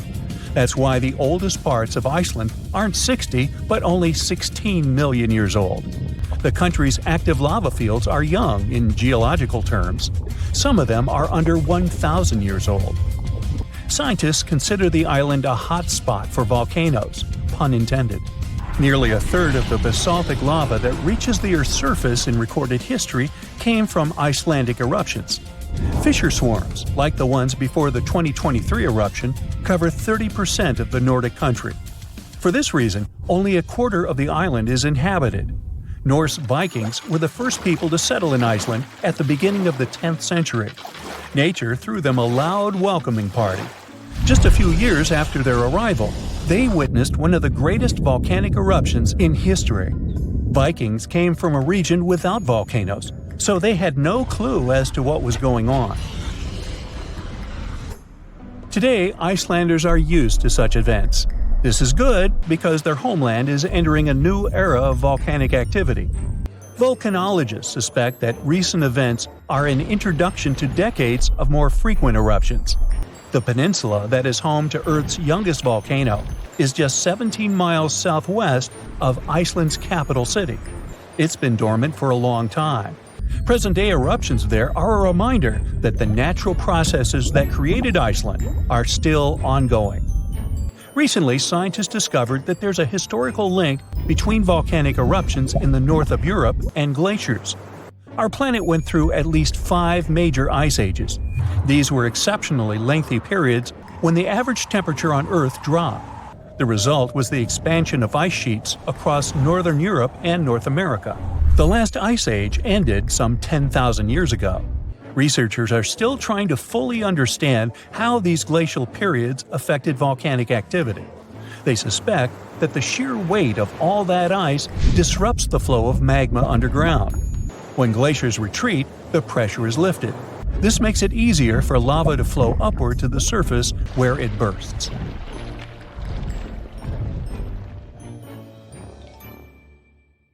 Rocks rolling down the slopes of a rumbling volcano, pushing other bigger rocks on their way, and eventually tumbling down into the ocean in a humongous cascade, causing a wave the height of which the world's never seen before. This is what might happen if the Helena slump of the Hawaiian Big Island falls off into the water. The Kilauea volcano is far from dormant. The latest eruption occurred in 2018. Its eruptions are usually accompanied by earthquakes of different magnitudes, and with each quake, the magma rocks on the slopes of the volcano shift down. These rock formations are called slumps, and the Helena slump is the most notorious of them all. In 1868, the shift of this slump caused a tidal wave rising as tall as 60 feet. But what's most troubling is that some 110,000 years ago, a landslide here led to one of the most powerful earthquakes ever, which in turn led to a mega tsunami of over 1,000 feet in height. Scientists are worried that such an event may repeat in the future. If that happens, the wave might engulf the whole of Hawaii and easily reach both North and South American coasts. Geologists are quick to reassure, though, that a landslide like this is unlikely to occur anytime soon. It's just too early for that. But when it finally does, the consequences will be catastrophic. Have a nice day! Yellowstone National Park in the western USA is world famous for its dazzling views, and especially the colorful Grand Prismatic Spring at its very heart. But we should all stay aware that Yellowstone is, first and foremost, an enormous caldera, basically a slumbering supervolcano. The difference between a regular volcano, like Kilauea from earlier, and a supervolcano is that the latter is thousands of times more powerful. Imagine an eruption spewing tons of huge rock and rivers of hot lava, pumping out clouds of ash that make countries stop air travel for weeks.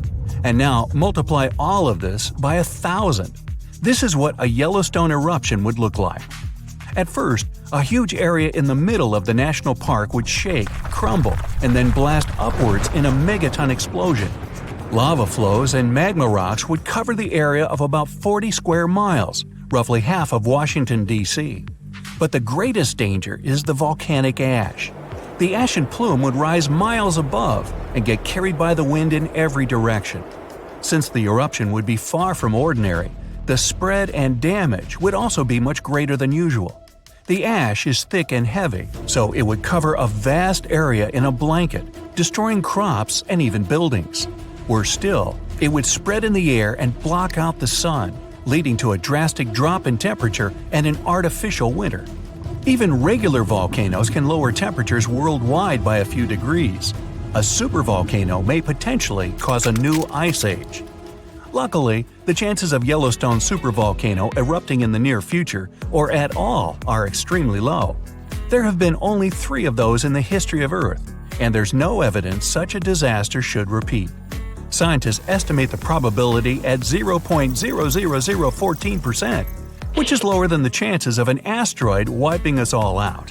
Speaking of which, if dinosaurs could talk, and were at least still alive for that matter, they'd tell you that asteroid threat is as real as it gets.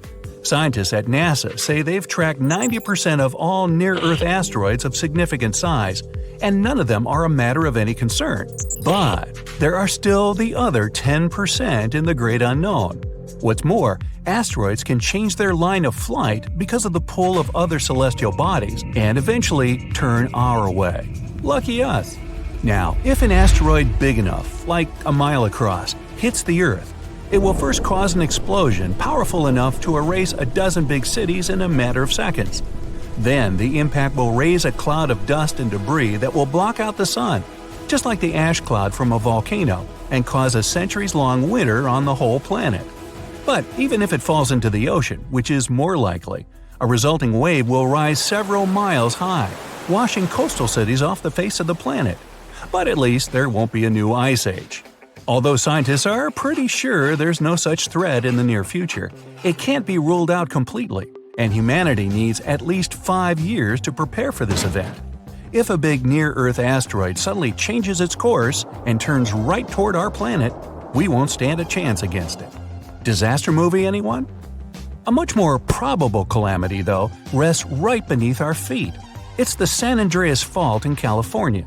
The fault has been ready for rupture for years now, and scientists estimate that an earthquake along this line is likely to occur in the next 3 decades. And when it happens, it won't be nice. They expect a magnitude of 8.0, which is comparable to some of the most devastating quakes in history. It's all the more dangerous since California is home to some of the most populated cities in the western U.S., including Los Angeles and San Francisco. High-rise buildings are common there, and they're particularly vulnerable against underground shakes. The San Andreas earthquake might cause a whole lot of damage both to cities and countryside. In the worst-case scenario, the ground might break apart, destroying buildings, farms, and changing the landscape altogether. Still, scientists believe that the probability of such a quake is only 7% for the next 30 years. So, there's a rather big chance, 93%, that we'll never see that in our lifetime. Yet, there's another earthquake hazard not so far away from the previous one: the megathrust in Chile. The country sits right above the subduction zone, an area where 2 tectonic plates meet and go one beneath the other. At the place of their meeting, stress has accumulated because of their continuous movement, and once that strain is too much, a major earthquake occurs. Chile has experienced a lot of quakes in the recent years, and scientists are worried those might be preparing the area for a really big one. They believe a great earthquake is due to happen before the end of the century, and it might be devastating to the coastal area.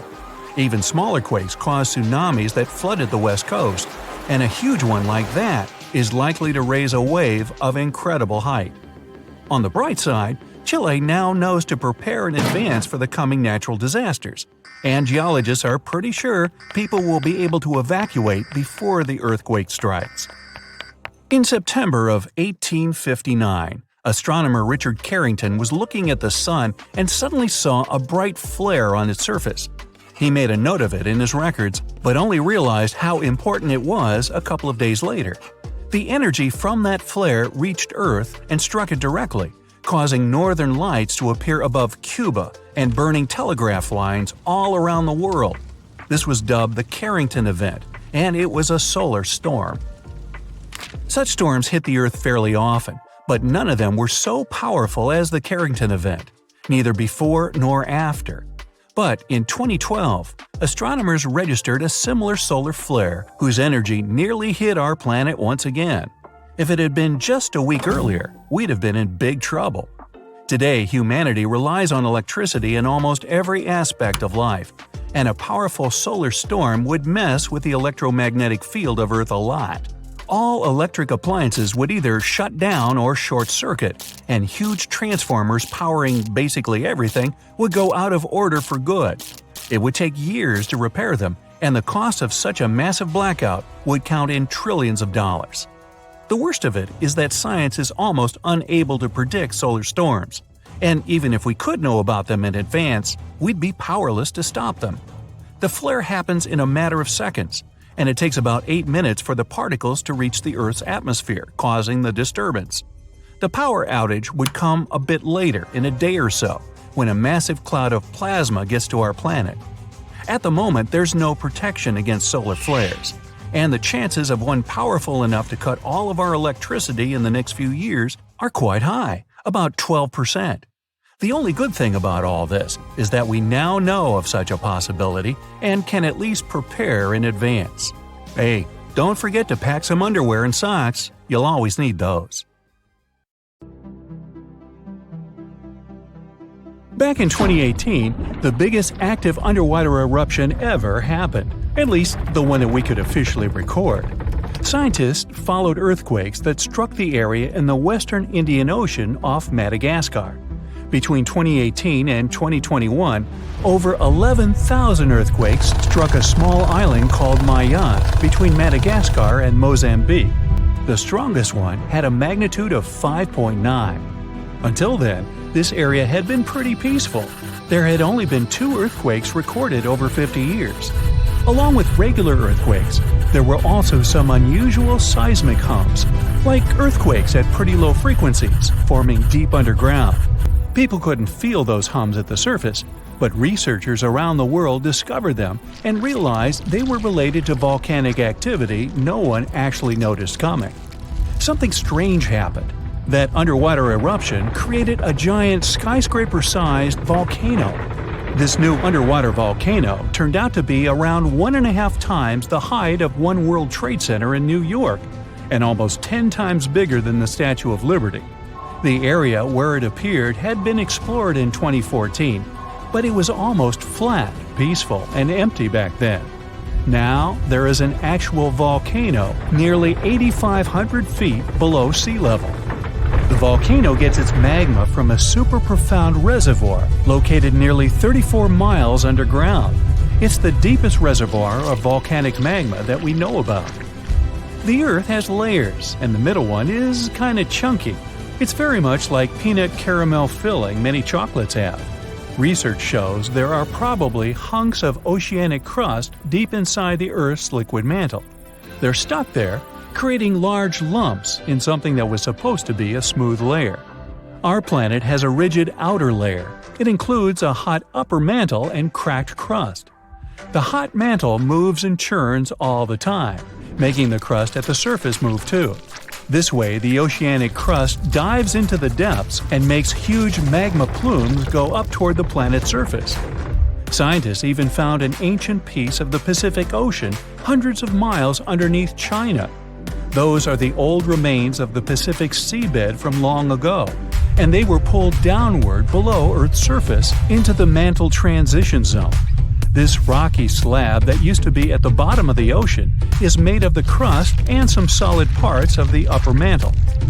Most of the volcanic activity on our planet happens where we don't even see it, under the surface of the ocean. About 70% of all volcanic activity happens in the oceans, and mostly in the area of the South Pacific, with over 1,100 volcanoes squeezed into that area. Coastal cliffs, mountain changes, soils, and sediments that line valleys. These are only a small portion of the rocks on our planet. Oceans hide so much more deep down below the Earth's surface. In between the Earth's surface and its core is the mantle. It's a warm, thick layer of rock that moves and flows constantly. Some hundreds of miles below, there's a place where diamonds grow. As they form, they go through high temperatures and pressure, after which they eventually freeze. That way, when they arrive at the surface, scientists can explore their structure, find out how they formed, and understand better what's going on in the depths of our planet.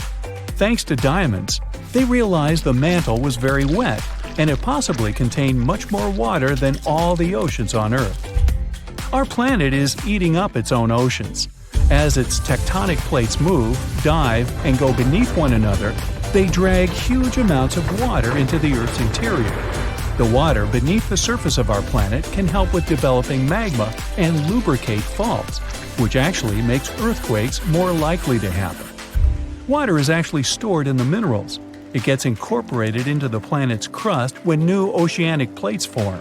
They go through the process of bending and cracking as they grind under other plates, and huge amounts of water then go deep into the crust and mantle. Scientists research an area that's 18 miles under the surface. They realize these zones pull 3 billion teragrams, which is more than 2 billion pounds. Any ocean is like a whole new world. There are incredible sceneries below the surface, magnificent waterfalls, lakes, and rivers. There are thick layers of salt beneath the seafloor, and rivers and lakes form because seawater goes through those layers and dissolves them, creating something that resembles pools. The dissolved salt makes the surrounding water denser. That water then settles there, which eventually forms underwater lakes or rivers. But there are also mountain chains, trenches, canyons. There's a canyon in the Bering Sea with more than 8,500 feet of vertical relief. This makes the Grand Canyon look way smaller than it is, since the underwater canyon is nearly 2,500 feet deeper. Deep parts of the ocean are really cold. The temperature of the water can be about 40 degrees, but at the bottom, water can get boiling hot. There are hydrothermal vents in the seafloor. Those are the hot springs located at the edges of tectonic plates. The water they release can reach a temperature of up to 750 degrees Fahrenheit, but the pressure at such depths is very intense. So intense, no human being can handle it. Still, it's the pressure that keeps the water from boiling. Ocean depth is on average 2.3 miles. Light waves can still enter at 3,280 feet, even though it's in a very small amount, so all the mysteries hidden below that point remain in total darkness. The actual illuminated part of the ocean goes until 600 feet. Even though the sun gives us light, most of our planet is dark all the time. It's all because of the oceans, covering over 70% of our planet. The loudest sound that came from an ocean, and of the loudest sounds ever recorded, came from an ice quake. It was so loud, researchers picked it up by sensors more than 3,000 miles away. There was a seismic activity that made frozen ground break down. The Antarctic ice sheet is bigger than the continental part of the United States and Mexico together. A big iceberg from Antarctica holds over 20 billion gallons of water, which could make a 5-year water supply for 1 million people. Humans can generally drink sea ice, although we can't drink seawater. As time goes by and the ice ages, the brine trapped between ice crystals drains out. That way, ice becomes fresh enough to consume it. If all the ice sheets and glaciers we have on the Earth melted at the same time, the sea level would rise another 260 feet, which is just a little shorter than the Statue of Liberty, the height of a 26-story building. Clams live long enough to tell us more about oceans past. Ancient mollusks can live for more than 500 years. To learn more about a tree, you can use its rings to see how old it is. To learn how old a mollusk is, you can examine its rings within the shell and tell. This is also how scientists get information about the ocean, climate, and whatsoever. Clams can help take a look at what happened about 1,000 years ago. The Earth doesn't have 4 but 5 oceans now. The new one, called the Southern Ocean, was officially recognized only a few months ago. It borders the Atlantic, Pacific, and Indian Oceans, so scientists couldn't agree if it's really a new ocean or just part of the colder regions of these 3. We don't only divide oceans on maps, each has different conditions for unique marine species. For example, the Southern Ocean has leopard seals, orcas, minke whales, emperor penguins, and other animals that live in cold icy seas. It's also home to krill, small creatures that look like shrimp and are food for many bigger animals that live there. Life on our planet started about 3.5 billion years ago. I wasn't around then. It's still a mystery how and when exactly, but some theories say life could have first emerged in the depths of the ocean. A few years ago, scientists found microscopic tubes and filaments within rocks formed about 4 billion years ago. These rocks are fragments of ancient oceanic crust. Also, these tiny tubes and filaments are similar to microbes that can still be found on hydrothermal vents in deep parts of the ocean. The idea is these living cells found conditions to stay alive in tiny rocky pores inside the chimneys of those vents, and started the amazing adventure of the evolution of life on our planet. So, you're walking along a wide street of a huge megacity and feel as if you've suddenly been transported into a post-apocalyptic movie. Everything around is eerily quiet. The high-rise buildings surrounding you look new but deserted. There are no cars and no people. Has doomsday taken them all? Those might be your thoughts if you visited Ordos Kambashi, a new city in China's Inner Mongolia, a few years ago. The place rose in a desert rapidly in less than a decade. It has wonderful architecture, lots of public spaces, and rows upon rows of fresh new houses. But the place didn't get famous because of it all. Instead, the city became known for something it didn't have: people. The media started calling it a ghost town. They claimed it was empty, with no businesses or life. Well, I've got so many questions here, and the main one is, why didn't people want to live there? Now there's a curious twist to this story. The thing is, news stories, which described Ordos Kembashi as a ghost town and generally a failure, began in 2009. Some reporters visited the place and figured out that not so many people lived there. At that time, the city indeed looked like a megalopolis after a terrible disaster. But the problem was, the reporters didn't ask local officials why the city was so empty, and they missed a key point. By that time, the city had only been under construction for 6 years. It hadn't even been finished yet. True, there weren't many people living there when they called the place a ghost city, but the reporters didn't know the full story and exaggerated the facts to impress readers. You want to know the real story? Ordos wasn't a ghost town built for nobody. It was just a city still in the making. The city's original plan was to build a comfortable place for 1 million people by 2023. But some unpleasant changes in the coal market occurred. Sadly, it was Ordos's main source of income, so the plan was scaled down to about 300,000 people. In its first 5 years, Ordos Kembashi got a whole downtown with offices, a world-class museum, and an opera house. It even had a cool library. It was shaped like books standing on a shelf. But even though the place already looked like a city, in reality, it was still under construction. It wasn't a ghost town. It was more like a construction site. Early on, nobody lived in Ordos Kembashi full-time since there weren't enough schools, hospitals, and shops. People went there to work and then returned to their hometowns at the end of the day. It took a few more years to build these facilities, so no wonder that, at first, the population of the city was small. Ordos isn't a true ghost town these days, just as our next destination. We're traveling all the way to Africa to a massive new residential area, Nova Cidade de Colomba. You can find it 18 miles away from Angola's capital, Luanda. The city has 750 apartment buildings, more than a dozen schools, and over 100 retail spaces. The project cost $3.5 billion, more than I make in a year, and was supposed to house up to 500,000 people. They used to show Colomba in glossy promotional videos. In those mini-movies, happy families lived far from the crowded, chaotic districts of Luanda. But there was a catch. The people in the videos were not real residents, they were actors. Because nearly a year after the first 2,800 apartments had gone on sale, only 220 were sold. If you had come to visit Colomba in the first years of its existence, it would have been eerily quiet. You would have seen the rows of colorful apartment buildings standing empty, closed shutters, deserted balconies. There would have been barely any cars and hardly anyone around. Most of the shops would have been vacant, except for the hypermarket at the entrance. Even if people had lived there would have been nowhere to buy basic things, like food. There's no mystery here. Apartments in Colombo were priced between $120,000 and $200,000, and that was way far beyond the reach of most Angolans. 2/3 of them live on less than $2 a day. It was also incredibly difficult to get a bank loan. Even with new laws designed to help people get mortgages, many Angolans couldn't afford the down payments, even those with decent-paying jobs. Luckily, sometime later, prices of the smallest units were reduced from $125,000 to $70,000. As a result, the population increased to 80,000 residents by July 2015. In 2019, the population was already 129,000.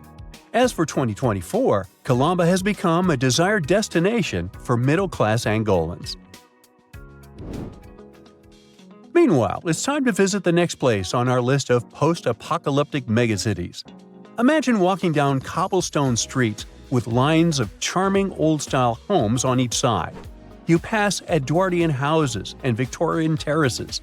Oh look, a fish and chip shop over there, and iconic red phone boxes. It looks like a scene straight out of England. But here's the twist. You're only 40 minutes away from downtown Shanghai. Huh? The thing is, Shanghai tried to give its residents a taste of the world. And back in 2001, they started an ambitious project called One City, 9 Towns. The idea was to relieve terrible overcrowding in the city by building 9 suburban communities. Each of them was designed to look like a different Western country. One of those is Thames Town, a little slice of England. Over $330 million was spent creating this mini England from scratch. They even imported actual lampposts from the UK and built a replica of a famous Gothic church from Bristol. But it wasn't just about England. Other towns were inspired by Germany, Spain, the Netherlands, and even Canada. So, what happened? Well, the houses in Thamestown sold fast, but most of the middle-class people they were meant for couldn't afford them. Instead, wealthy buyers swooped in, getting them as investments or second homes. And now Thamestown and most of the other 9 towns remain empty. The area has turned into a ghost town, with beautiful houses and shops, but no one to live there. Our next destination isn't too far away. Welcome to one of the strangest capital cities in the world, Naypyidaw. Now, imagine a city built from scratch right in the middle of rice paddies and sugarcane fields. In 2005, Myanmar showed the world its brand new capital, named Naypyidaw, which means the seat of the king. The rumor has it, the city cost up to $4 billion to build. This surreal city is 6 times the size of New York City. Everything there is supersized. Roads have up to 20 lanes and stretch as far as the eye can see. There's a safari park and at least 2 golf courses. Unlike in the rest of the country, there's reliable electricity there, and many restaurants have free fast Wi-Fi. But there's one big issue: the place is weirdly empty. It even got international attention because of its odd layout and ghost town vibe. If you look closer, though, you might spot pairs of street cleaners in neon green vests. They're walking up and down those roads, sweeping streets that are already spotless. But what's the point if no one wants to live there? People say it's boring, expensive, and has no infrastructure for life. The whole place feels like an extreme test of if you build it, they will come. The test the city seems to have failed. Let's fly back to the USA now. There, in Pennsylvania, you'll see a town on fire. It's Centralia, a near ghost town. Since 1962, a coal fire has been burning underneath this small town and is likely to keep burning for the next 250 years. It all started with an attempt to clean up the local landfill. It accidentally ignited the coal seams underground. Over the years, people abandoned their homes as the fire created dangerous sinkholes and filled the air with poisonous gas, such as carbon monoxide. In 1992, the state had taken over most of the land, leaving just a handful of residents. They agreed to give up their property when they passed away. Centralia was doomed, and the fire is still burning beneath its empty streets. So, tell me, which of the ghost cities would you like to visit? Tell us in the comments. It's the 15th of January, 2022, 4:47 p.m. local time. It will start any moment. Here, do you feel these jolts? The South Pacific is about to experience one of the most powerful volcanic eruptions ever recorded by modern instruments. The eruption begins at Hunga Tonga Hunga Ha'api, an underwater volcano in the Tongan archipelago. The eruption itself is enormous. Its volcanic explosivity index is at least VEI 5, with the maximum being 8. It's as powerful as such historic catastrophes as Mount St. Helens in 1980 and Mount Vesuvius in 79 CE. The eruption releases a staggering 2.4 cubic miles of volcanic material and sends over 150 million tons of water vapor into the stratosphere. This amount of water vapor would have been enough to fill 58,000 Olympic swimming pools. Additionally, the eruption generates the fastest underwater currents ever recorded and triggers large tsunamis that struck areas as far as Peru, more than 6,200 miles away from the volcano. And it takes at least 4 lives, with even more missing. But the craziest thing is that just before the eruption, 15 minutes ahead of time, there was a kind of warning. But as it often happens, people simply missed them. 2 seismic stations, about 466 miles away from the volcano, which is pretty far for this kind of thing, picked it up. They figured out it was a Rayleigh wave, which is a type of seismic wave that moves along Earth's surface. This wave was caused by a fracture in the ocean floor, where magma and seawater started to interact under a lot of pressure. That's likely what triggered the eruption. The crazy thing is that normally, volcanic seismic signals are pretty small and can only be detected close to the volcano. But this Rayleigh wave traveled way farther than usual and was much stronger. It means there had to be a massive amount of movement going on beneath the surface before the eruption. While people on the ground didn't feel it, those distant sensors picked it up.